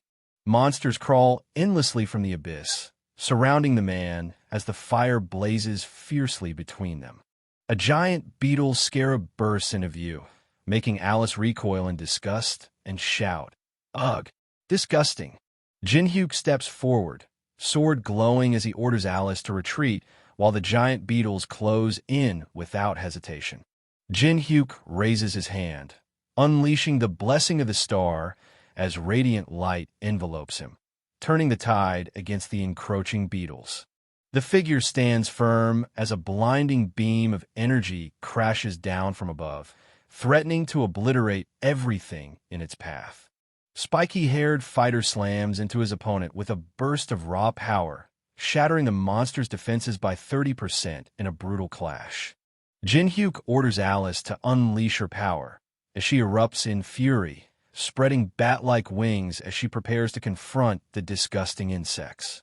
A man smirks, pointing his finger with a glowing ring as Alice gasps in shock, caught off guard by his bold challenge. Alice leaps forward, unleashing her Bloodbind ability as crimson energy erupts beneath her feet, turning the arena into a deadly trap. Alice charges through the blood-red energy, her strike shattering the ground and sending shockwaves toward her enemies. Jin-hyuk tightens his grip on the glowing sword, smirking as he prepares to unleash the rift stat that slashes through level gaps like a blade through paper. Red energy orbs swarm as Jin-hyuk dodges with precision, his power surging with every level-up notification flashing around him. Jin-hyuk grips the glowing purple cleaver, breaking free from his self-imposed limits as he admits his stress from holding back finally snapped. Jin-hyuk unleashes his unique ability, shadows swirling as he commands, "So I'll be counting on you guys." Jin-hyuk charges forward, energy crackling around him as he roars, "Don't stop coming at me." Jin-hyuk slams into the enemy, unleashing a brutal burst of energy that shatters the ground beneath them. Patrick stands firm and declares the 8th raid to the 4th floor has failed, signaling the tense meeting's grim start. The speaker reveals only 9 out of 100 soldiers from 15 attack forces have returned, shattering any hope of success.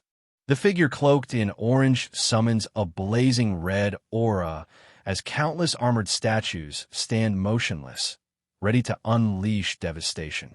T-Win slams his fist down, frustration boiling over as he demands a strategy to break through the overwhelming force despite the divine artifact's power. Maria points out the problem. The 2nd and 3rd floor raids went too fast, leaving players with no time to level up. Teresa nods, realizing the rush cost them crucial growth. Jinho voices frustration over the lack of players above level 15 and blames guilds like Junghwa for the guild's current crisis. Jinho crosses his arms, refusing to overlook the harsh truth, while Jin-hyuk challenges him, demanding if he said anything wrong. Jin-hyuk shouts accusations, refusing to accept baseless humiliation, while Jinho raises his hand in frustration, defending their climb up the tower for humanity. Patrick slams his hand down, demanding silence and order as tensions threaten to tear the group apart. Patrick's glare cuts through the chaos as he orders everyone to focus, refusing to let the mission crumble. Jinho crosses his arms, locking eyes with Maria as he demands, "Have you thought of something?" Patrick grips his head in distress as the old man looms behind, revealing they received word from the demonic humans just before daybreak. Jinho, Maria, and Jin-hyuk exchange shocked glances as Jinho reveals the demonic humans' help comes with a dangerous condition they must accept. Jinho shouts his refusal to ally with the demonic humans, condemning them as globally wanted criminals and vulgar bastards. Maria and Teresa exchange serious words about the world's distrust of demonic humans and the overwhelming power of the large guilds over governments.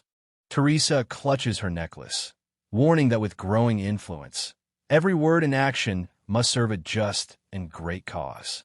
The chandelier's flames flicker wildly, then surge as a furious voice demands, "What do you mean we're trash?" Patrick leans forward, voice sharp as he defends the wounded pride of the so-called trash, flames roaring beside him. The old man grips his skull-topped staff, voice dripping with dark power as he taunts. "But don't you already know that you can't do anything with your strengths alone?" The old man slams his staff into the ground, unleashing a shockwave that tears through the battlefield, forcing everyone to brace for impact. Jinho slams his hand on the wooden table, eyes blazing as he snarls, "You demonic human trash! What do you think you are?" Jinho launches a fierce punch, snarling, "Since you showed yourself to me, I'll kill you." The man in the red jacket swings his glowing sword with deadly precision while hurling a massive object, declaring, "We finally agree on something, Baek Jinho." The old man leans forward, voice dripping with menace as he warns, "You're all quite hot-blooded. However, you might change your mind after hearing my proposal." Old man commands to join forces, promising the power to take down the 3rd floor's boss. Jinho shouts in disbelief, tearing apart the claim that the demonic human association's tiny force could break through the army. Old Man grips his skull-top staff and declares, "We just need to have quantity, don't we?" Old Man slams his skull-topped staff down as purple energy swirls, unleashing the Gravekeeper of the Black Tomb. A massive skeletal hand crashes through the floor as Patrick's eyes widen in alarm. Skeleton warriors clad in armor burst from the earth, their shields raised as they rise to join the fray. They glare at the towering building, voice dripping with disbelief as they confront the necromancer's terrifying power to command such a massive undead army. Patrick's eyes widen as he spots the skull-topped staff in the old man's grip, realization hitting hard. The old man raises the skull-topped staff, declaring it the legendary Staff of Greed, forged from 99 rare materials. Tiwin wipes sweat from his brow, piecing together the deadly potential if the Staff of Greed merges with necromancer powers. Tiwin declares the third boss raid isn't impossible, but Maria's shock reveals the ruthless truth. They're facing evil demonic humans. Jinho insists they should be tearing the old man apart right now, his frustration barely contained as the hooded figure stands firm with his skull-topped staff. Jinho weighs the stakes, deciding that if the price is a secret the public must never learn, then it's a risk worth taking. Teresa grips his sword and shield, firing back with a fierce question that leaves no room for doubt. Teresa tightens her grip on sword and shield, her voice sharp with disbelief as she condemns the alliance with the demonic humans. Teresa grips her sword tighter, eyes scanning the dim room as the armored woman clings to Jinhyuk's absence, desperation thick in the air. Teresa's eyes lock on the incoming video call from Kong Jinhyuk, hesitation flickering as she debates whether to answer. The tower announces that a single rookie cleared the first floor alone. His identity is listed as unknown. The rookie finally appears in front of the guild representatives through a screen call. The people who were searching for him realize the super rookie is right in front of them. An experienced summoner reacts calmly and says he has heard about the rookie who cleared the first floor. The summoner warns that a boss raid is completely different from a normal floor run.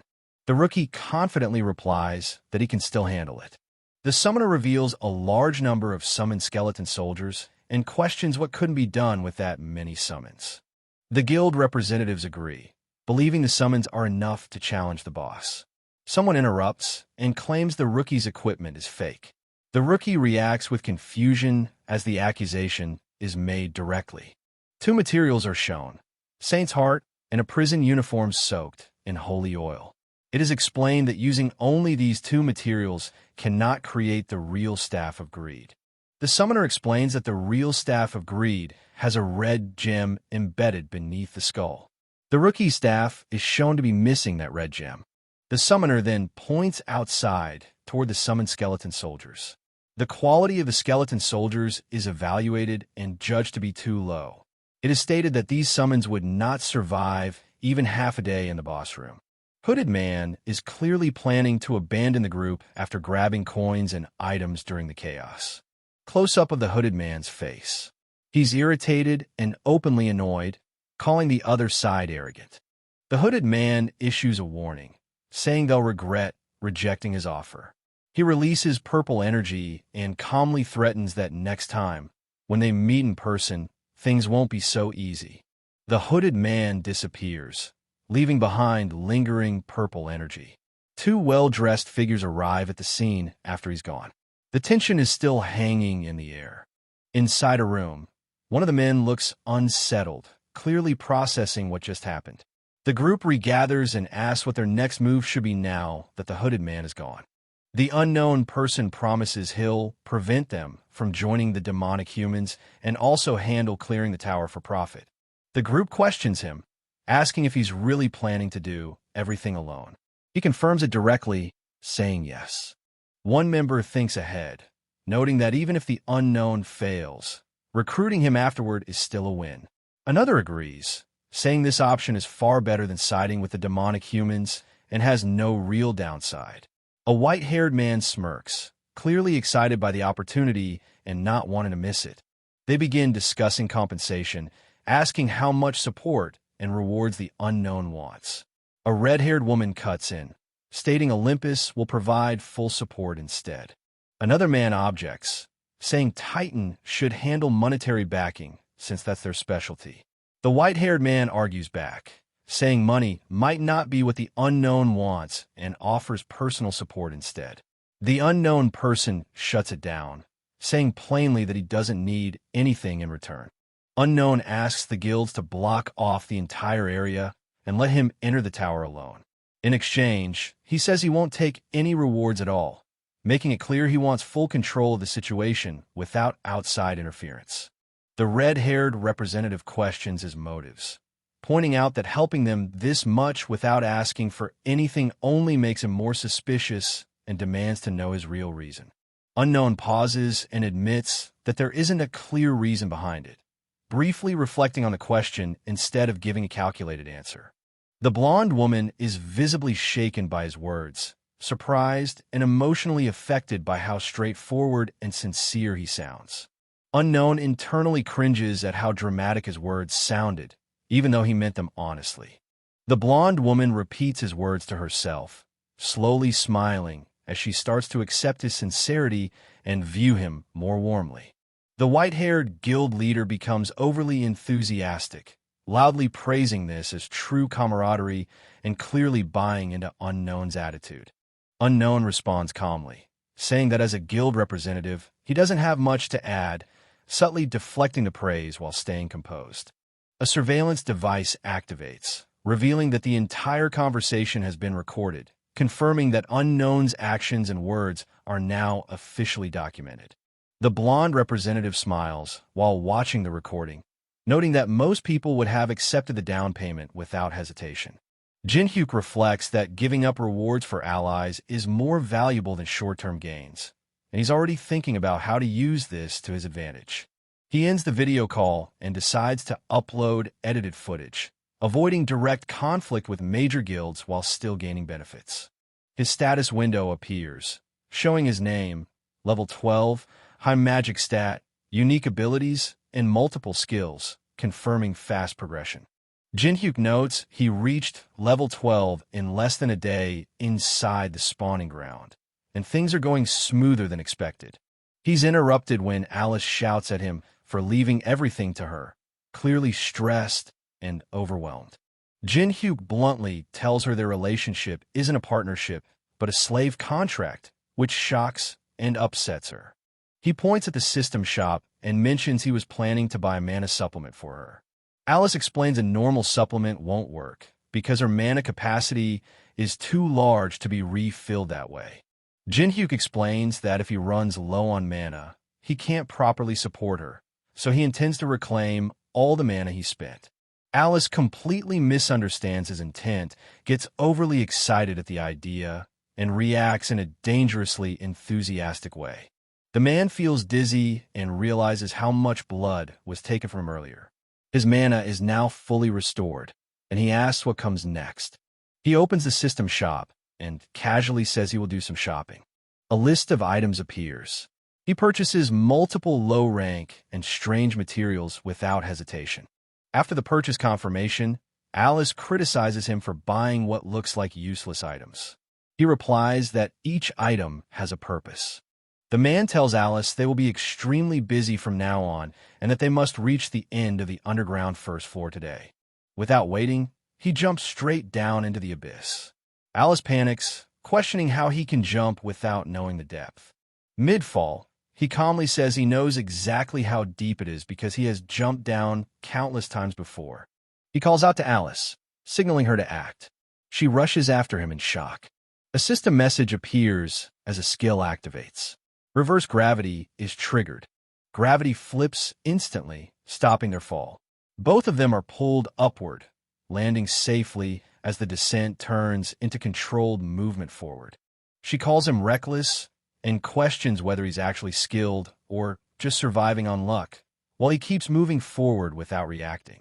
Her expression shifts as she realizes who he really is, and she quietly says his name, acknowledging his reputation. A system notification appears, activating his fire element ability and confirming he's entering serious combat mode. He reaches the altar and ignites the flame, calmly stating that this place is exactly where he's supposed to be. Insect monsters swarm the area, but he dismisses them as insignificant and directly challenges the real enemy to come out. A massive presence emerges from behind the altar, revealing the boss of this floor and setting the stage for the real fight. Anunis taunts Jin-hyuk, mocking his eagerness to die, but Jin-hyuk stands firm, ready to fight without wasting a word. Anunis laughs, mocking the idea of lowering himself to fight personally, calling it absurd to battle a mere mortal. Alice lunges forward with her scythe, while Jin-hyuk braces himself, vowing to hold the threat back so she can escape. Jin-hyuk smirks confidently, brushing off Alice's urgent warning as she reaches out, demanding he take the threat seriously. Anunis looms over the man, voice dripping with menace as he declares, "Let me show you what kind of person you made a contract with." Anunis tightens his grip on the curved hook, voice laced with dark amusement as he taunts, "How amusing." Anubis summons the judgment of Anubis, purple flames swirling as he demands, "Did you hear about me from that vampire you brought with you?" Judgment Girl activates the judgment of Anubis, summoning the towering scales as the first question echoes through the air. Jin-hyuk stands firm, ready to face the absolute trial. Jin-hyuk answers with unwavering confidence, acknowledging the ruthless rule. Patience lost grants the power to demand any question, truth irrelevant. Anunis narrows his eyes, accusing the target of seeking the elusive hive and confirming his every suspicion. Jin-hyuk flashes an okay sign and grins, boasting about the black market value of the hive. Judgment Girl holds the glowing heart and balances the scales, her voice cutting through the silence with one final, fateful question. Anunis looms over the man, voice dripping with menace as he declares no one leaves his territory alive. Jin-hyuk clenches his fist, defiantly declaring he'd rather give up everything than back down, forcing Anunis to acknowledge his resolve. Jin-hyuk stands firm among jagged purple spikes as the judgment of Anubis ignites, declaring all conditions met without mercy. Jin-hyuk staggers as his stats plummet by half and his innate skills seal, the spectral beast looming like a dark curse behind him. Anubis declares the need for an agent to deliver judgment and selects a champion to carry out his will. Mantis channels a surge of purple energy, eyes burning with ruthless intent. Jin-hyuk steps forward with a serious glare as Alice recoils, disgust clear on her face. Mantis looms menacingly, declaring Jin-hyuk the champion destined to deliver judgment. Anubis glares with a glowing red eye, demanding, "What do you think of my dignified champion?" A hand reaches out, fingers brushing glowing blue squares as the voice declares, "Pretty tremendous." Jin-hyuk grips the glowing mini gramophone, declaring it enough to finally defeat the threat lurking in the shadows. Anunis mocks Jin-hyuk's sudden use of music as madness, but Jin-hyuk stands firm, knife ready, daring the stone creature to test his resolve. Anubis lashes out with his whip-like weapon, snarling that music is nothing but chaos unleashed. Jin-hyuk raises his glowing knife with fierce determination, ready to strike while cursing his opponent. The man playing cello unleashes a powerful, precise melody synced perfectly with the giant mantis's attack patterns, his voice cutting through the chaos like a weapon. Hands blow a sharp, commanding trumpet tune, echoing the relentless rhythm that drives the chase forward. Jin-hyuk blocks every desperate strike with his knife, turning fierce attacks into nothing but wasted effort. Anunis sweats in disbelief, realizing every move was anticipated and perfectly timed to the music's beat. This was no accident, it was a trap. Jin-hyuk wipes sweat from his brow, eyes sharp as the countdown ends. Now he can unleash his true power. Jin-hyuk slashes the air as countless spectral swords materialize around him, declaring the deadly sword cemetery activated. Alice swings her massive scythe, splattering green liquid as she taunts. "Did you think that would kill my champion?" Anubis snarls that the champion regenerates instantly but dies without stamina, and Jin-hyuk admits he can't kill the mantis in his current state. Jin-hyuk grips his knife with a menacing smile, vowing to make the mantis lose its will to live. Mantis bursts forward, radiating a deadly energy that fills the dark space with menace. Alice's eyes widen as she watches the fight escalate beyond her expectations, stunned by the overwhelming strength on display. She smiles nervously, eyes sharp with hope as she thinks he might actually help her get the revenge she craves. Mantis lunges with deadly intent, but Jin-hyuk stands firm, knife ready, while the cloaked figure commands him to keep fighting without hesitation. Mantis collapses, green slime dripping from its shattered form, while Jin-hyuk stands tall amid the wreckage, declared the proud warrior chosen by the gods. Jin-hyuk sits cross-legged, wearing a confident smile as Anubis recoils in surprise, shaken by the final blow meant to break his unyielding will. Jin-hyuk leaps backward, narrowly evading Mantis's crushing strike as the giant insect creature looms, ready to pounce again. Anubis breaks into a cold sweat, stunned as news hits that his champion not only lost but took their own life. Jin-hyuk stands over the fallen mantis, blade ready as the victory triggers a surge. Level up. A hand reaches for the glowing ice magic book, its snowflake symbol pulsing with power only found on the tower's middle floor. The character's eyes widen as a new skill icon with a crescent moon and star flashes, and the words, "Is this the effect of monopolize?" echo in their mind. Jin-hyuk summons jagged ice shards with ice molding activated, turning the tide with a power no one expected. Anubis growls, mocking the ice shards as mere toys and questioning the resolve behind such a fragile defense.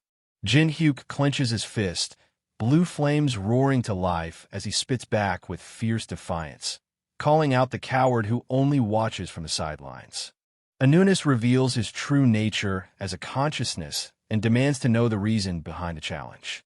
He smiles, flames flickering around his hand as he declares the reason is simply because it's fun. Anubis lashes out with his whip-like weapon, purple flames roaring as he snarls at the insult, refusing to be seen as mere entertainment. Anubis summons an ancient beehive, unleashing giant insects that swarm violently as he roars. "Disrespectful! Disrespectful!"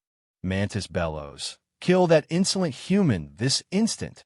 as a swarm of vicious insects descends with lethal intent. Mantis and another insect creature launch glowing energy orbs mid-air, their deadly assault blurring the space around them. He clenches his hand, blue energy crackling as he admits, "I guess this won't be enough." He whirls, flames erupting from his palm as he cuts through the encircling attackers with burning fury. Jin-hyuk summons a blazing orb of fire and ice, hurling it forward with lethal precision that freezes and burns everything in its path. The blazing orb collides with a searing blue energy burst, igniting a fierce explosion that shakes the battlefield. The energy burst explodes violently as the skill Daylight is unlocked, signaling a new power unleashed. The system confirms a successful combination, and Jin-hyuk gains a new AA-rank skill called Daylight. Daylight activates immediately, releasing a massive burst of white light that floods the area and overwhelms the battlefield. The skill details appear, explaining that Daylight is a wide-range flash attack meant to disrupt vision and control the field. Jin-hyuk uses the light offensively, firing it straight at the hive's spawned enemy. Anubis reacts and decides to change tactics, realizing the light-based attack isn't enough to finish the fight. Anubis activates a new skill called Chosen Target, marking a specific enemy as the focus. The hive responds by spawning a powered-up bee entity, signaling an escalation in the encounter. Jin-hyuk attacks again, but the marked enemies don't die. Instead, they split and multiply, revealing the real danger of Chosen Target as the chapter ends. The battlefield fills with hornet monsters, No matter what skills are used, they keep coming, showing that brute force alone won't solve this. The protagonist spots what he's been waiting for and pulls out a special item. A system message confirms it's a giant pill that can massively increase size. He throws the pill forward while moving in, forcing the hornets to react without fully understanding what he just used. The hornets attack immediately, but the system clarifies that the pill's effect has a delay. The protagonist uses this window to stay aggressive. Close combat continues. Hornets are cut down, but they don't disappear. Instead, more keep appearing, proving they aren't meant to be killed normally. Anubis loses patience and shouts orders, demanding the hornets kill the protagonist immediately as the situation starts slipping out of control. The swarm spreads and multiplies mid-battle. The narration explains the real threat. Enemies that don't die only increase in number. The protagonist stays calm despite the chaos. The scene ends with the sense that this isn't about winning fast, but forcing the enemy into a worse position. He activates the unknown cube. The system confirms it's been used, and energy starts forming around him. The system lists the materials being consumed. All 4 items are selected to reinforce the unknown cube. The items merge. The cube reacts violently as the fusion process completes. He analyzes the repeated attack pattern calmly instead of panicking, preparing a counter. The cube's effect triggers. A fire attribute activates, changing the nature of his attacks. A giant pill effect activates. The enemy is overwhelmed as its body starts breaking apart. Multiple giant pills drop at once. The system confirms repeated item drops from the same enemy. He realizes the truth. This boss can multiply endlessly, giving infinite experience and items. Used correctly, it becomes the perfect copy and farming machine. Anubis realizes something is off. The situation isn't chaotic by chance. The setup looks intentional, and he starts questioning how this outcome was created. He notices the item combination and the spatial control. The protagonist didn't react randomly. He prepared the tools in advance to force this exact result. The trap becomes clear. The hive's core mechanic has been identified and exploited. This isn't brute force, it's system abuse done cleanly. Anubis confirms it. The target from the start was the hive itself, not the monsters. Once the core is hit, everything collapses. Anubis destroys the hive, ending the endless multiplication. The battlefield resets instantly. The advantage shifts back. The protagonist reacts calmly. No surprise, no panic. He treats it as expected progress and prepares to move forward, signaling the end of this phase and the start of the next climb. Anubis declares he will judge the MC later for disrespecting him, but his presence is already breaking down. The vessel hosting Anubis collapses completely and loses stability. System confirms the vessel of Anubis has been destroyed and the conditions are cleared. A system save triggers as the battlefield resets and energy disperses. The skill judgment of Anubis is granted with overranked difficulty and strict activation rules. Details explain the skill weakens the target by half and restricts abilities for 1 minute. Usable only once per target. The system warns that abusing the skill may invite direct wrath from ancient Egyptian gods. Multiple gods observe the MC, some showing interest while others react with hostility. The MC realizes he's been noticed by higher beings and comments on their narrow mindset. A winged girl appears suddenly, confused about what just happened, as the MC calmly states he already won. The MC status screen updates, showing a major level increase and newly unlocked abilities. His core stats double, and he decides to distribute points evenly for stability. A system video call interrupts his planning. His core stats double, and he decides to distribute points evenly for stability. A system video call interrupts his planning. The caller reveals himself as Cheon Yu-sung, surprised that the MC remembered him. Cheon questions where the MC is and whether he has entered an unknown zone. The MC shuts the question down and refuses to explain his location. Cheon Yu-sung calls Kong Jin-hyuk and says he has a proposal for him, which immediately puts Jin-hyuk on edge. Yusung explains that in 24 hours, the Awakened Association will hold a martial arts tournament, and all AA rank and above players, including himself, will participate. Jinhyuk questions the timing, pointing out that the association is still failing to clear the third-floor boss, so holding a tournament now makes no sense to him. Yusung directly invites Jinhyuk to join the tournament, so they can settle things with a final fight to decide who wins and who loses. Jinhyuk rejects the idea, saying he has no reason to waste time since Yusung doesn't even have a skill worth copying. Yusung reveals his leverage by showing an invitation ticket to the black market, making it clear this is the real reason Jinhyuk won't be able to refuse. The auction hammer comes down hard. The item is sold, and the crowd reacts instantly. This isn't a normal market. This is power changing hands. The auctioneer smiles confidently, announcing the sale. Every bid here carries weight because everyone knows where they are. Cheon Yusung explains the truth. This place isn't a player coin exchange. It's a hidden black market. Only invited members can enter. Real money is used here, and the items are far beyond what ordinary players can access. Since the Tower of Trials became real, secret places like this started appearing. For someone aiming at the third-floor boss, this market is a goldmine. The protagonist realizes the irony. A secret place meant only for the rich, yet might give him exactly what he needs. Suddenly, a system message appears. His uploaded video has been chosen as a hot issue. The spread is faster than expected. A newly created unknown channel shoots to the top. The video shows the masked player agreeing to challenge the third-floor boss. Viewers explode with reactions. Some doubt him, some admire him, and others believe that only the unknown could pull this off. With over 50 million views, the profit is massive. Even after heavy fees, the earnings are worth it. The stage is set, and all eyes are on the masked challenger. The protagonist yawns in his seat.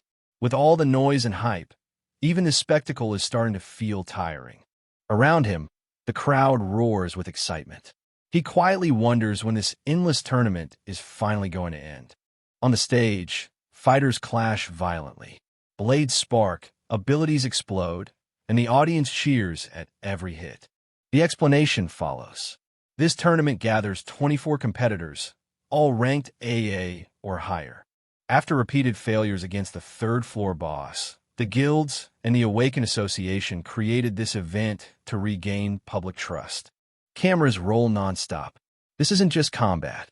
It's a performance meant to show strength and reliability. The protagonist sees through it immediately. In the end, it's nothing more than a carefully staged show. Still, it serves a purpose.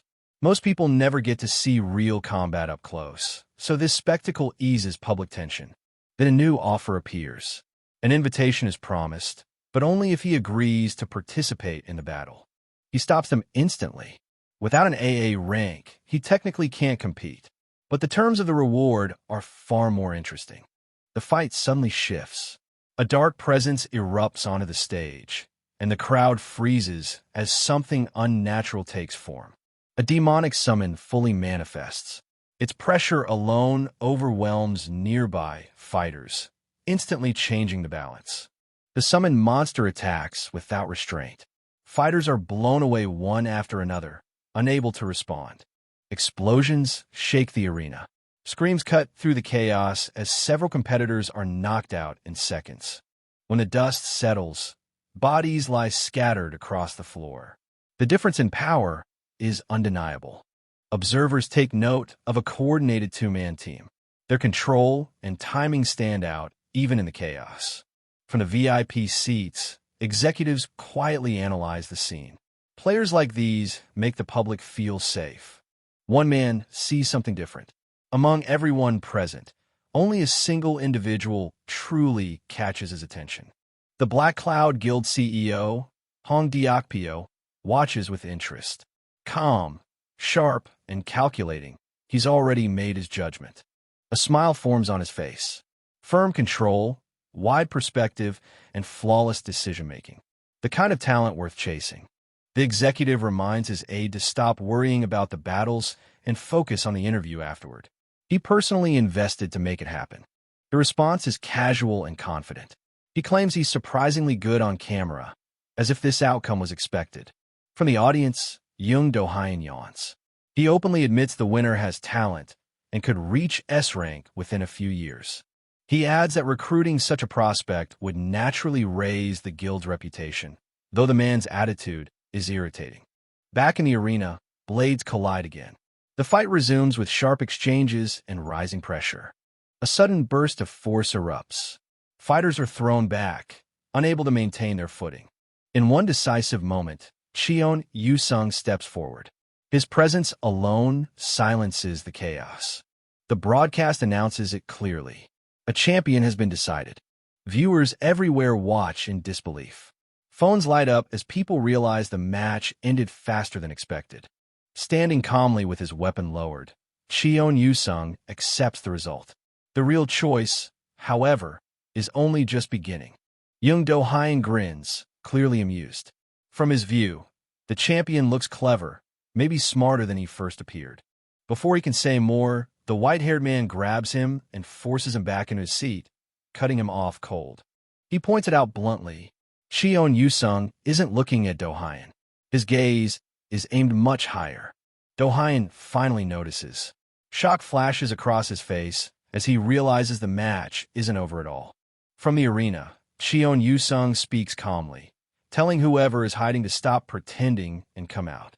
He adds that only two people are worth fighting now, himself and Deokpyo. The rest don't matter. Do-hyun sighs in frustration. This turn of events is already getting under his skin. Then a man stands up from the upper seats. Tall, relaxed, hands in his pockets, his presence draws instant attention. The crowd erupts in confusion. Cheon Yu-sung lowers his sword, clearly acknowledging this new opponent. Officials scramble for information. The name finally appears on screen. Kang Jin-hyuk, an F-rank player. The challenger speaks first, calmly asking for a promise. When this ends, he wants it to be the last challenge. He adds bluntly that giving up is also a skill. Not every fight is worth repeating. Cheon Yu-sung answers without hesitation. He reminds him that he already became the champion. The reply comes with a grin. Yes, he admits it. Yu-sung did get stronger than before. But that strength came at a cost. He trained without rest, driven by a single goal: to defeat the man standing in front of him. The air shifts. Yu-sung tightens his grip and declares that this fight will decide everything, including the invitation. Blue energy erupts as his skill activates. Sword Ki floods the arena, flames of the soul chaser roaring to life. The opponent snaps back, fury exploding as he charges forward. Two forces collide, and the real battle finally begins. An explosion rips through the street as an energy beam slams into the nearby building, sending debris flying and forcing everyone to take cover. Concrete and metal rods crash down as the ground splits open beneath the ruined ceiling, threatening to bury anyone caught in the collapse. The man in dark clothes grits their teeth, standing firm as they demand how many damn skills their opponent has left to unleash. Jin-hyuk watches silently as the man crashes through the shattered glass floor, the sword clattering beside him, signaling the fight's brutal escalation.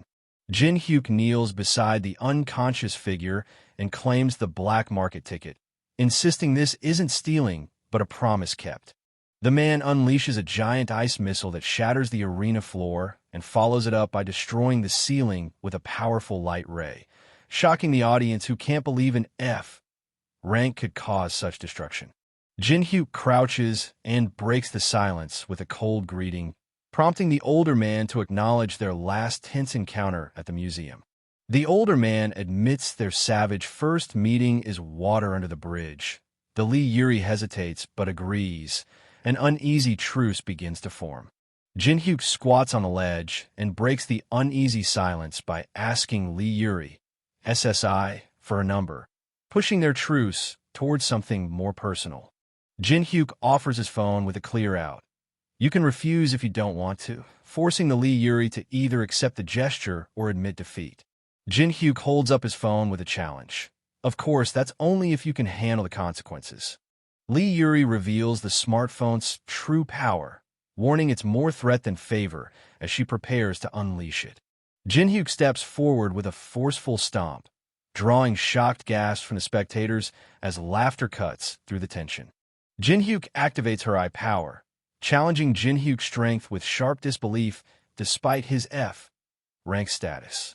Young-do Hyun raises his hands, stunned by the chaos unfolding, admitting he never imagined an event like this would happen. The dark-haired man questions the system's true nature, suspecting it's more than just a simple program, since it knows exactly what others are thinking. Young-do Hyun raises his hands defensively, insisting he didn't come to fight, forcing the man in the white shirt to ask what he really wants. Young-do Hyun raises his fist confidently, declaring they'll be colleagues working together from now on, leaving the onlooker surprised. Jin-hyuk accepts the handshake, replying, "I'll be in your care," sealing their unexpected alliance. Jin-hyuk activates Eye of Truth with a confident smile, challenging Jin-hyuk's trust with a sharp, "In your care, huh?" Young-do Hyun extends his hand, forcing the older man into an unexpected alliance as reporters close in. The large muscular man with tattoos overpowers Jin-hyuk, seizing the spotlight from the new recruit who just defeated the tournament winner in front of the reporters. Jin-hyuk profile smiles, seeing through the obvious scheme and plotting his next move. Jin-hyuk activates the save function as the copy conditions trigger, locking in their progress before the next move. The skill notification pops up, granting the dark-haired man Giant's Clutch B, boosting their grip strength and letting them wield items 10 times heavier than before.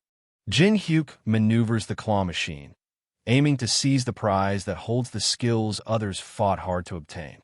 Jin-hyuk breaks the silence with a sly smile, questioning if the handshake signifies the Black Cloud Guild and shifting the tension into a new direction.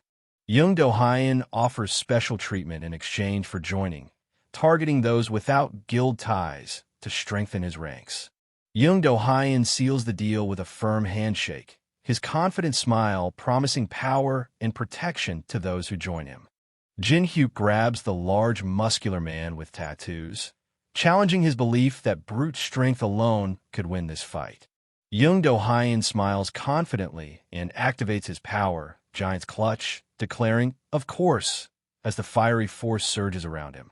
The man laughs loudly, mocking Young-do Hyun with, "Isn't that obvious?" challenging their confidence head-on. Young-do Hyun and Jin-hyuk clasp hands, unleashing the judgment of Anubis that shatters the space around them. The woman unleashes her scaled power, but Young-do Hyun stands frozen, unmoved and tense, defying all expectations. Jin-hyuk grips the large muscular man with tattoos hand firmly, forcing him to struggle and grimace under the intense contest. Jin-hyuk taunts the large man's exaggerated pain, challenging his confidence despite the intense struggle. The large man grips Jin-hyuk's hands with fierce purple energy, shouting as they fights to break the hold. Jin-hyuk shocks the large muscular man with tattoos by shaking his hand mid-fight, forcing him to shout, "Stop! How dirty!" Jin-hyuk lands a solid punch, sending the large muscular man with tattoos crashing backward and shifting the fight's momentum. Young-do Hyun shouts and lands a brutal hit, sending his opponent crashing back into the debris. Jin-hyuk clenches his fist over Young-do Hyun's fallen form, mocking his betrayal with a brutal taunt that cuts deeper than any wound. An explosion rips through the plaza, sending spectators flying, but Jin-hyuk stands unfazed, eyes locked on the chaos he's unleashed. Dark-haired man activates Eye of Truth, piercing through every hidden lie and secret in the chaos below. Hong Daok-pyo shouts in furious defiance, unleashing power from his hand as he demands respect for the sacrifice behind Do Hyun's fall. Jin-hyuk steps forward, urging to pause the fight despite the rising tension, trying to prevent more bloodshed. Hong Daok-pyo erupts in fury, shouting down Jin-hyuk's plea and daring them to back out after coming this far. Jin-hyuk raises his hand calmly, refusing to escalate by targeting guild masters just yet. Hong Diokpyo lunges forward, unleashing his power with a furious shout that breaks the tense silence. Hong Diokpyo's furious shout cuts through as he lunges, demanding answers that shake the ground beneath them. Jin-hyuk raises his hand and activates LV.2 Daylight, shifting the battle's energy in an instant. Jin-hyuk's light beam blinds the crowd, forcing spectators to shield their eyes as chaos erupts in the arena. Jin-hyuk tightens their grip on the sword, ready to strike as the chaos closes in. Jin-hyuk blocks the large muscular man with tattoos punch just as the rift stat activates, slashing the level difference by 33 with 99 points used. Hong Diokpyo unleashes his blood demon chi in disbelief as Jin-hyuk shockingly withstands the attack. Hong Diokpyo and Jin-hyuk clash, their red energy crackling as Diokpyo admits Jin-hyuk matches the vanguard strength. Hong Diokpyo scoffs loudly, refusing to believe anyone could stand against the second floor's boss, the Colossus. Jin-hyuk grips his dagger just as Hong Diokpyo activates his power and urgently demands, "Please stop." Young Do-hyun taunts the black-haired man in coat to act more dependable in front of the martial arts tournament crowd, raising the stakes between them. Han Sang-jin steps forward, raising their hand to command everyone's attention with a single, sharp declaration. President raises his hand, signaling authority as the room falls silent under his command. Jin-hyuk in the white shirt steps forward, confirming they's the one who leads Korea's Awakened. President reveals his identity as Han Sang-jin, the Awakened Association leader, shifting the power dynamics instantly. Hyokpyo accuses a rival of brutalizing a guild player, forcing the president into a tense confrontation that could ignite a full-scale conflict. The president challenges the Hyokpyo excuse for the injuries, refusing to let the brutalization slide as tensions escalate. The president steps forward, revealing his identity as Han Sang-jin and directly addressing player Kong Jin-hyuk, raising the stakes in a confrontation. The president admits he only learned about Kong Jin-hyuk 20 minutes ago after a call from Department Head Park, shifting the power dynamic with this new information. The reporter urgently relays that he was told to come immediately because something unbelievable is happening, sparking tension among the seated men in suits. The president confronts Jin-hyuk about irregularities in his test results and the pressure he put on the examiner, raising serious questions. Men in suits bowing publicly accept responsibility for the misassessment and apologize as the new 16th S rank is officially announced. Voices erupt as the crowd points and shouts about the new S rank player, while orders fly to summon everyone in the Someone conference room immediately.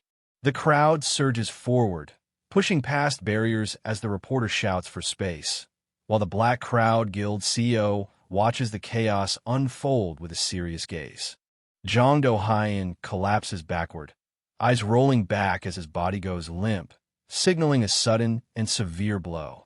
Black Crowd Guild CEO's shock breaks as he realizes the tournament is slipping away, his confidence crumbling with every devastating loss.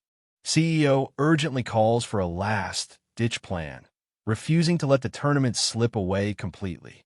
The Black Crowd Guild CEO grabs the reporter's arm mid-sentence, cutting off the announcement about clearing the third-floor boss. A fist lands hard, sending the man in the white shirt crashing backward as they pleads for a call next time. The Black Crowd Guild CEO stands firm, his serious gaze cutting through the chaos as the fight pauses. Jin-hyuk confidently as reporters swarm with cameras and microphones, demanding answers that could change everything. Black Crowd Guild CEO walks away from the fallen man as the crowd gasps, the silence breaking with shock and disbelief. The ability acquisition message pops up, confirming the unique Blood Demon Chi has been unlocked and prompting the save option. President reveals the official results of the Super Rookie, sparking a flood of speculation and debates in the comment section about Kong Jin-hyuk's next move. Jin-hyuk scrolls through reactions on his phone, noting the positive responses that could shift the game. president confirms the trip to Las Vegas and offers a plane as an apology, shifting the stakes with unexpected support. Jin-hyuk settles into the chair, realizing high rank means a completely different level of treatment. The airplane dives sharply toward the rocky cliffs, forcing everyone on board to brace for impact. Air hostess pushes a cart while politely excusing herself, signaling a shift in the tense moment. Hostess tries the food and wine, realizing this is their first taste of first-class luxury. The young man tastes the food with a cautious spoonful, searching for a sign this luxury is worth the risk. Jin-hyuk calls out, breaking the tense silence, and CEO Diokpyo responds, their brief exchange shifting the focus back to the uneasy meal.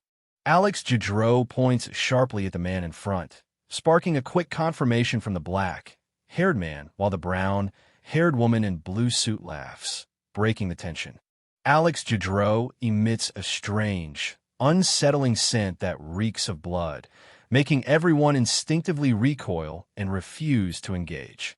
Alice questions Jin-hyuk's claim, but she insists the man isn't an ordinary human, raising the stakes of their tense exchange.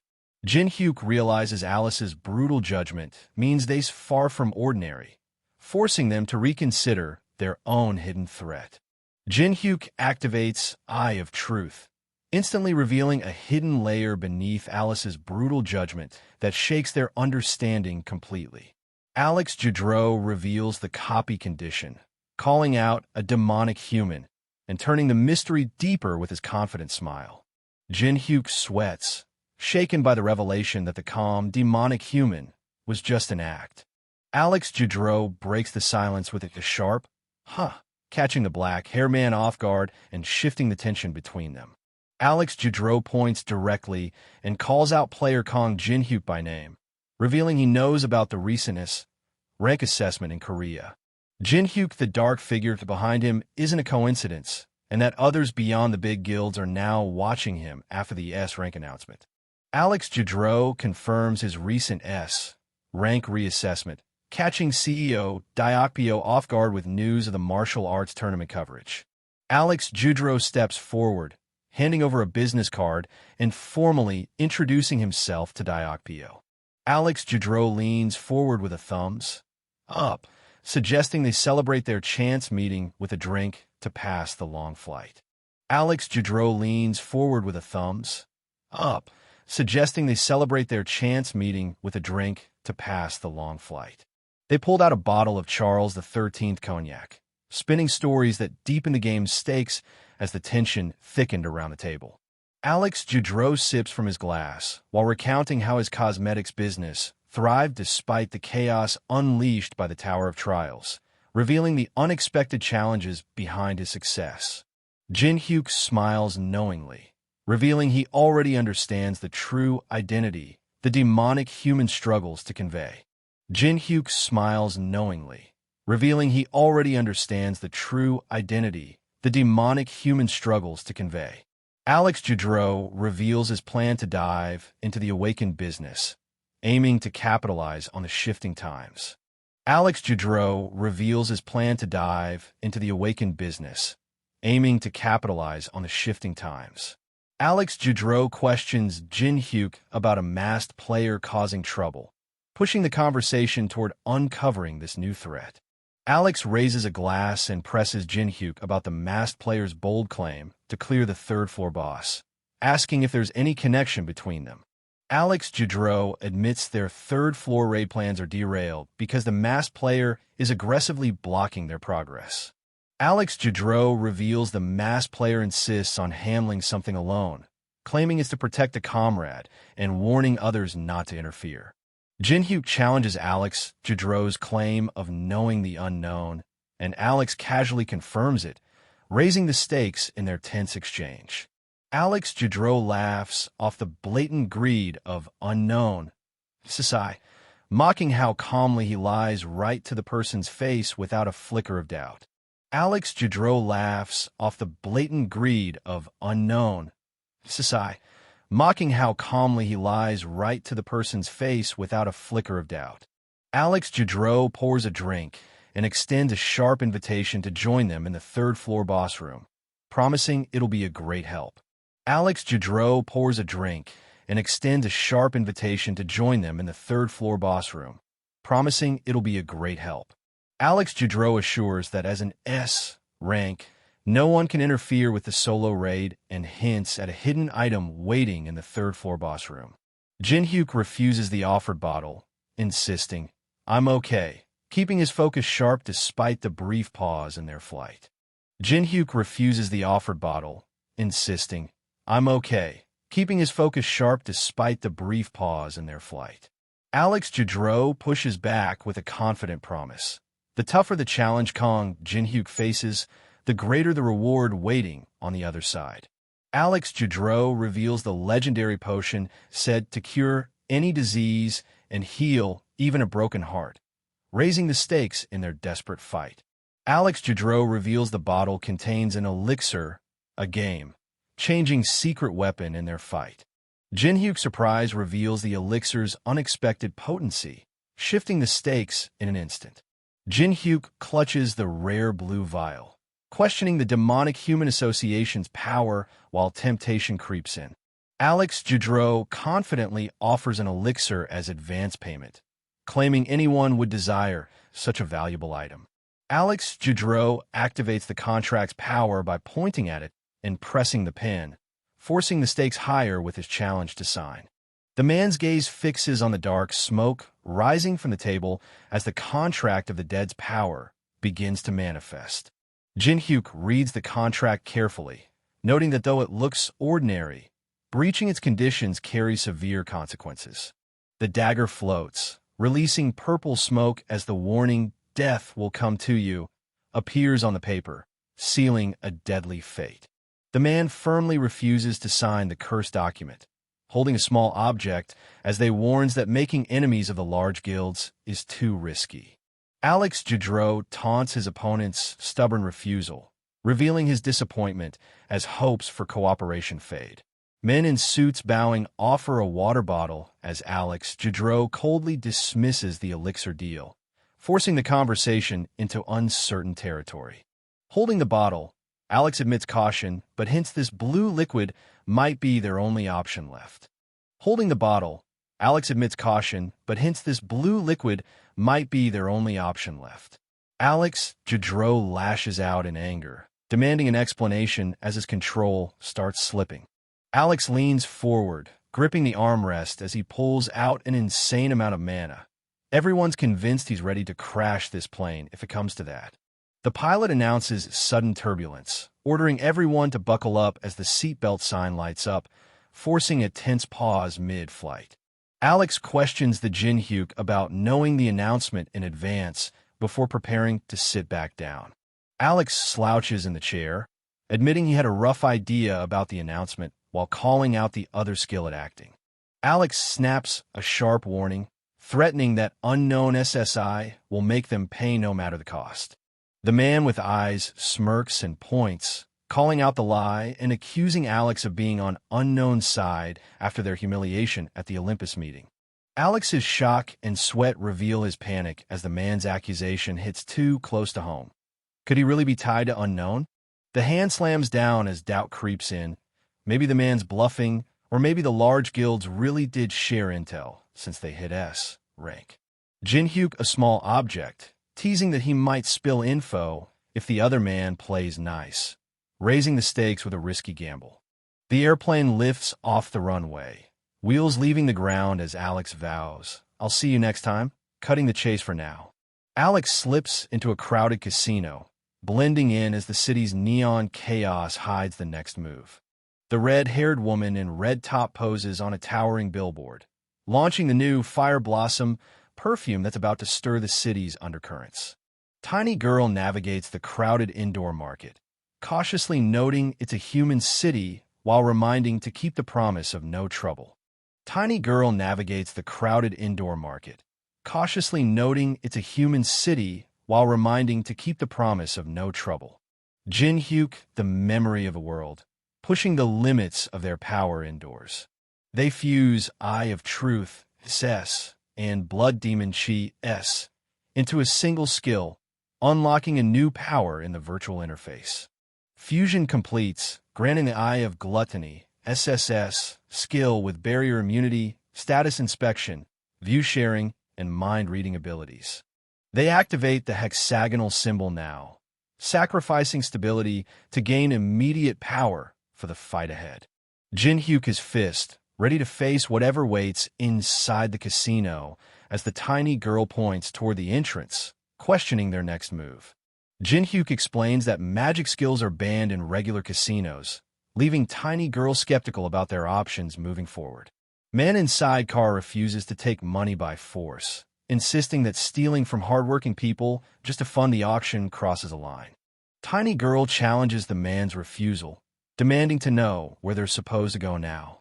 Tiny girl challenges the man's refusal, demanding to know where they're supposed to go now. Tiny girl clenches her fists and smiles brightly, clearly intrigued by the promise of something incomparable. Tiny girl clenches her fists and smiles brightly, clearly intrigued by the promise of something incomparable. Tiny girl voices her displeasure with the building, but the other insists they're not here to play around, raising the stakes instantly. An angry man accuses Tiny Girl of using forbidden skills, escalating the tension as Tiny Girl and another watch silently. The man inside car kicks Alex in the face, accusing him of using all sorts of skills and calling out his hypocrisy. Man falling forward collapses as Tiny Girl walks away coldly, dropping the brutal truth. In this place, the one who gets scammed is the dumbass. Man falling forward collapses as Tiny Girl walks away coldly, dropping the brutal truth. In this place, the one who gets scammed is the dumbass. They tighten their grip on the fading hope, knowing that surrendering now means losing everything they've fought for. The man in the white coat steadies Tiny Girl, reminding her this casino is a rare place where magic can be unleashed without limits. The man orders drinks for Tiny Girl without hesitation, telling the bartender to put everything on his tab, while she loudly complains about the choice. They downs the small cup without hesitation as they yells, "What are you going to do by yourself?" They downs the small cup without hesitation as they yells, "What are you going to do by yourself?" Table leader activates Source Seal Level 3, blocking all skills on the designated card for 10 minutes, while keeping his own abilities active. Patron reveals his cards, relieved to find a decent hand despite the Source Seal's restrictions locking out all other skills. Alex holds his cards steady, his intense gaze unshaken as his opponent sweats over mounting losses at the gambling table. The dealer pushes a hefty raise forward, declaring this round will decide everything as tension spikes around the poker table. The man in the white shirt toys with a chip before sliding a massive stack forward, daring the man in the red vest to match or fold. The man in the red vest pushes an even bigger stack forward, raising the stakes and forcing the man in the white shirt to decide whether to fold or go all in. The man in the red vest pushes an even bigger stack forward, raising the stakes and forcing the man in the white shirt to decide whether to fold or go all in. The man in the red vest demands to know which guild runs the place, and the man with purple eyes reveals it's managed by the Scavenger Guild. The man in the red vest demands to know which guild runs the place, and the man with purple eyes reveals it's managed by the Scavenger Guild. The man in the formal vest steps forward, warning that too many questions might not be allowed here, forcing everyone to reconsider their approach. Flipping the cards decisively, the man declares the outcome irrelevant, forcing everyone to brace for what's truly at stake. Padro activates his power to substitute the cards mid-flip, cutting off any chance for a counterattack. Padro activates his power to substitute the cards mid-flip, cutting off any chance for a counterattack. Alex clenches the same pair of jacks, shattering the table leader's confidence as he screams, "I'm sure I substituted them with my ability." Holding 2 kings, Alex breathes relief, admitting victory came by a hair's width despite the risky bluff. Holding 2 kings, Alex breathes relief, admitting victory came by a hair's width despite the risky bluff.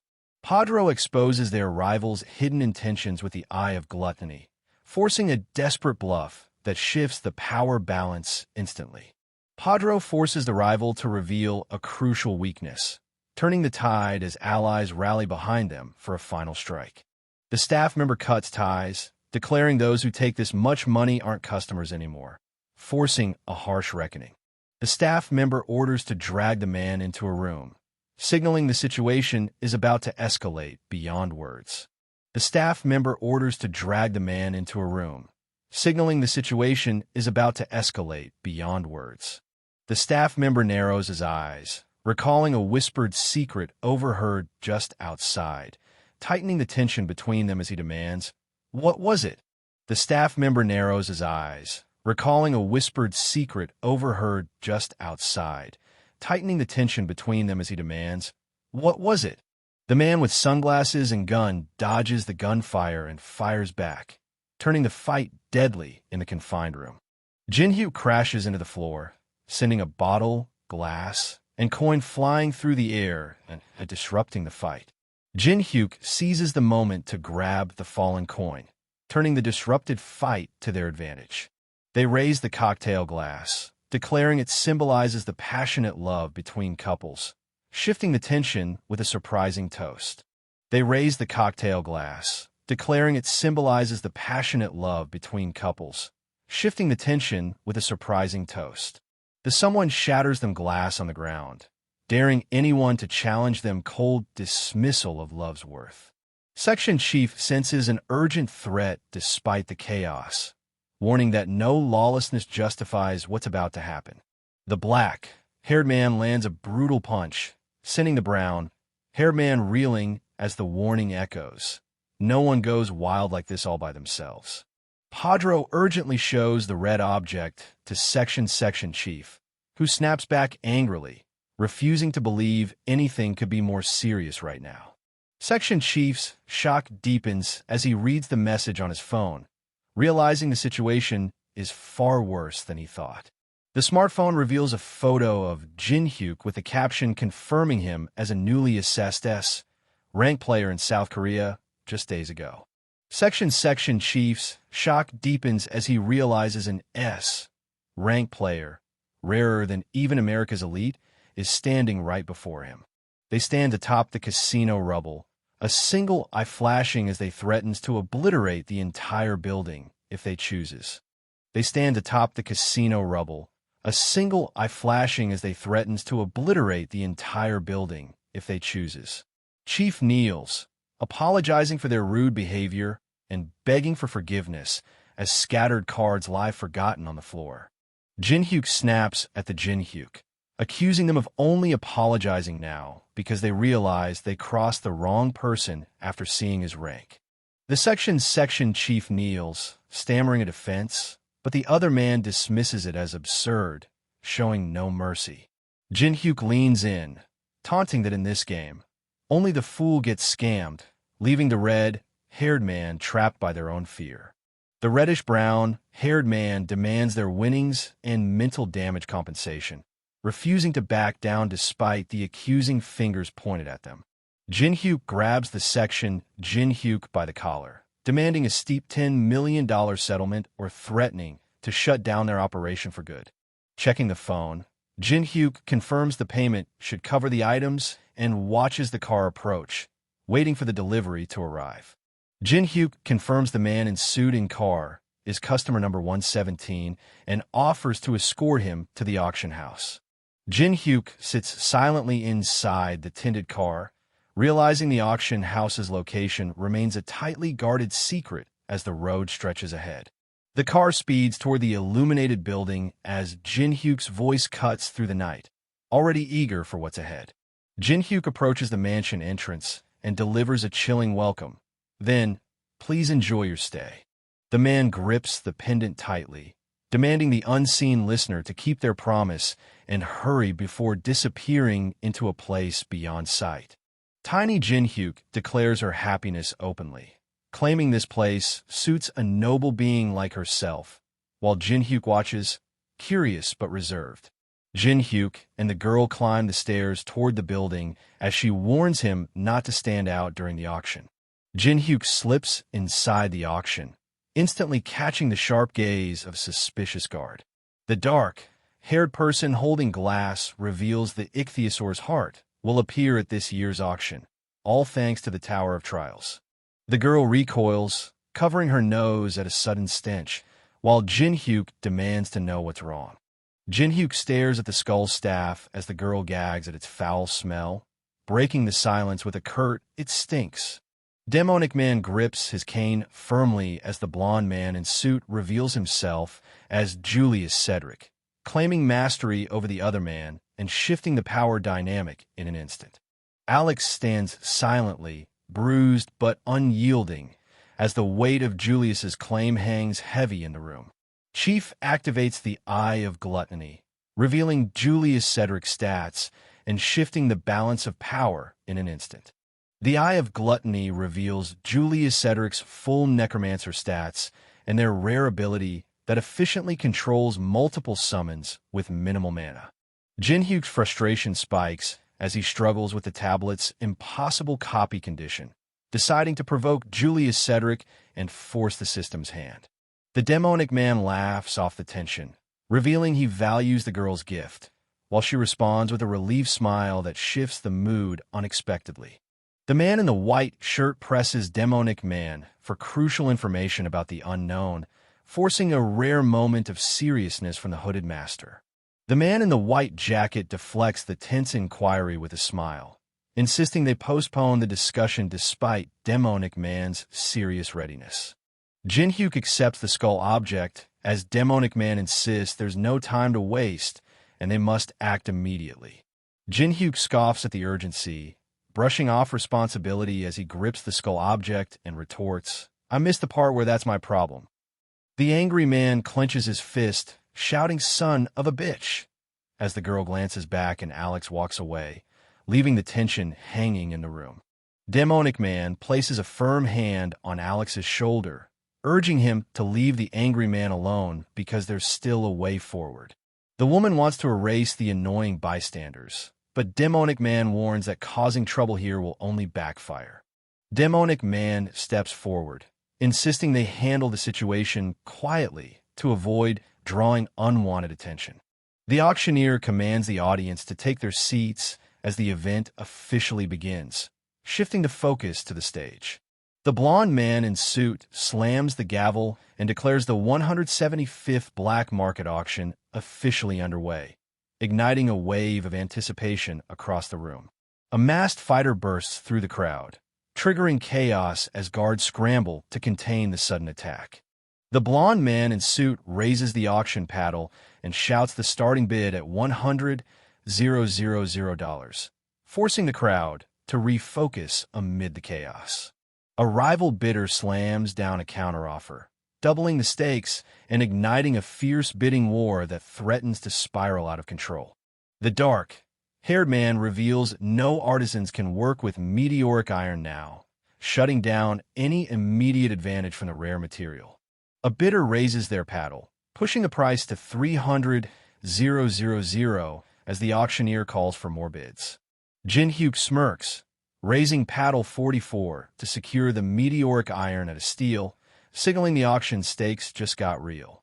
The blonde man in suit slams the podium, shouting the bid number 6 and a shocking $1 million, sending ripples through the room. The crowd gasps as the someone hesitates, eyes darting nervously toward the figure who just raised the stakes.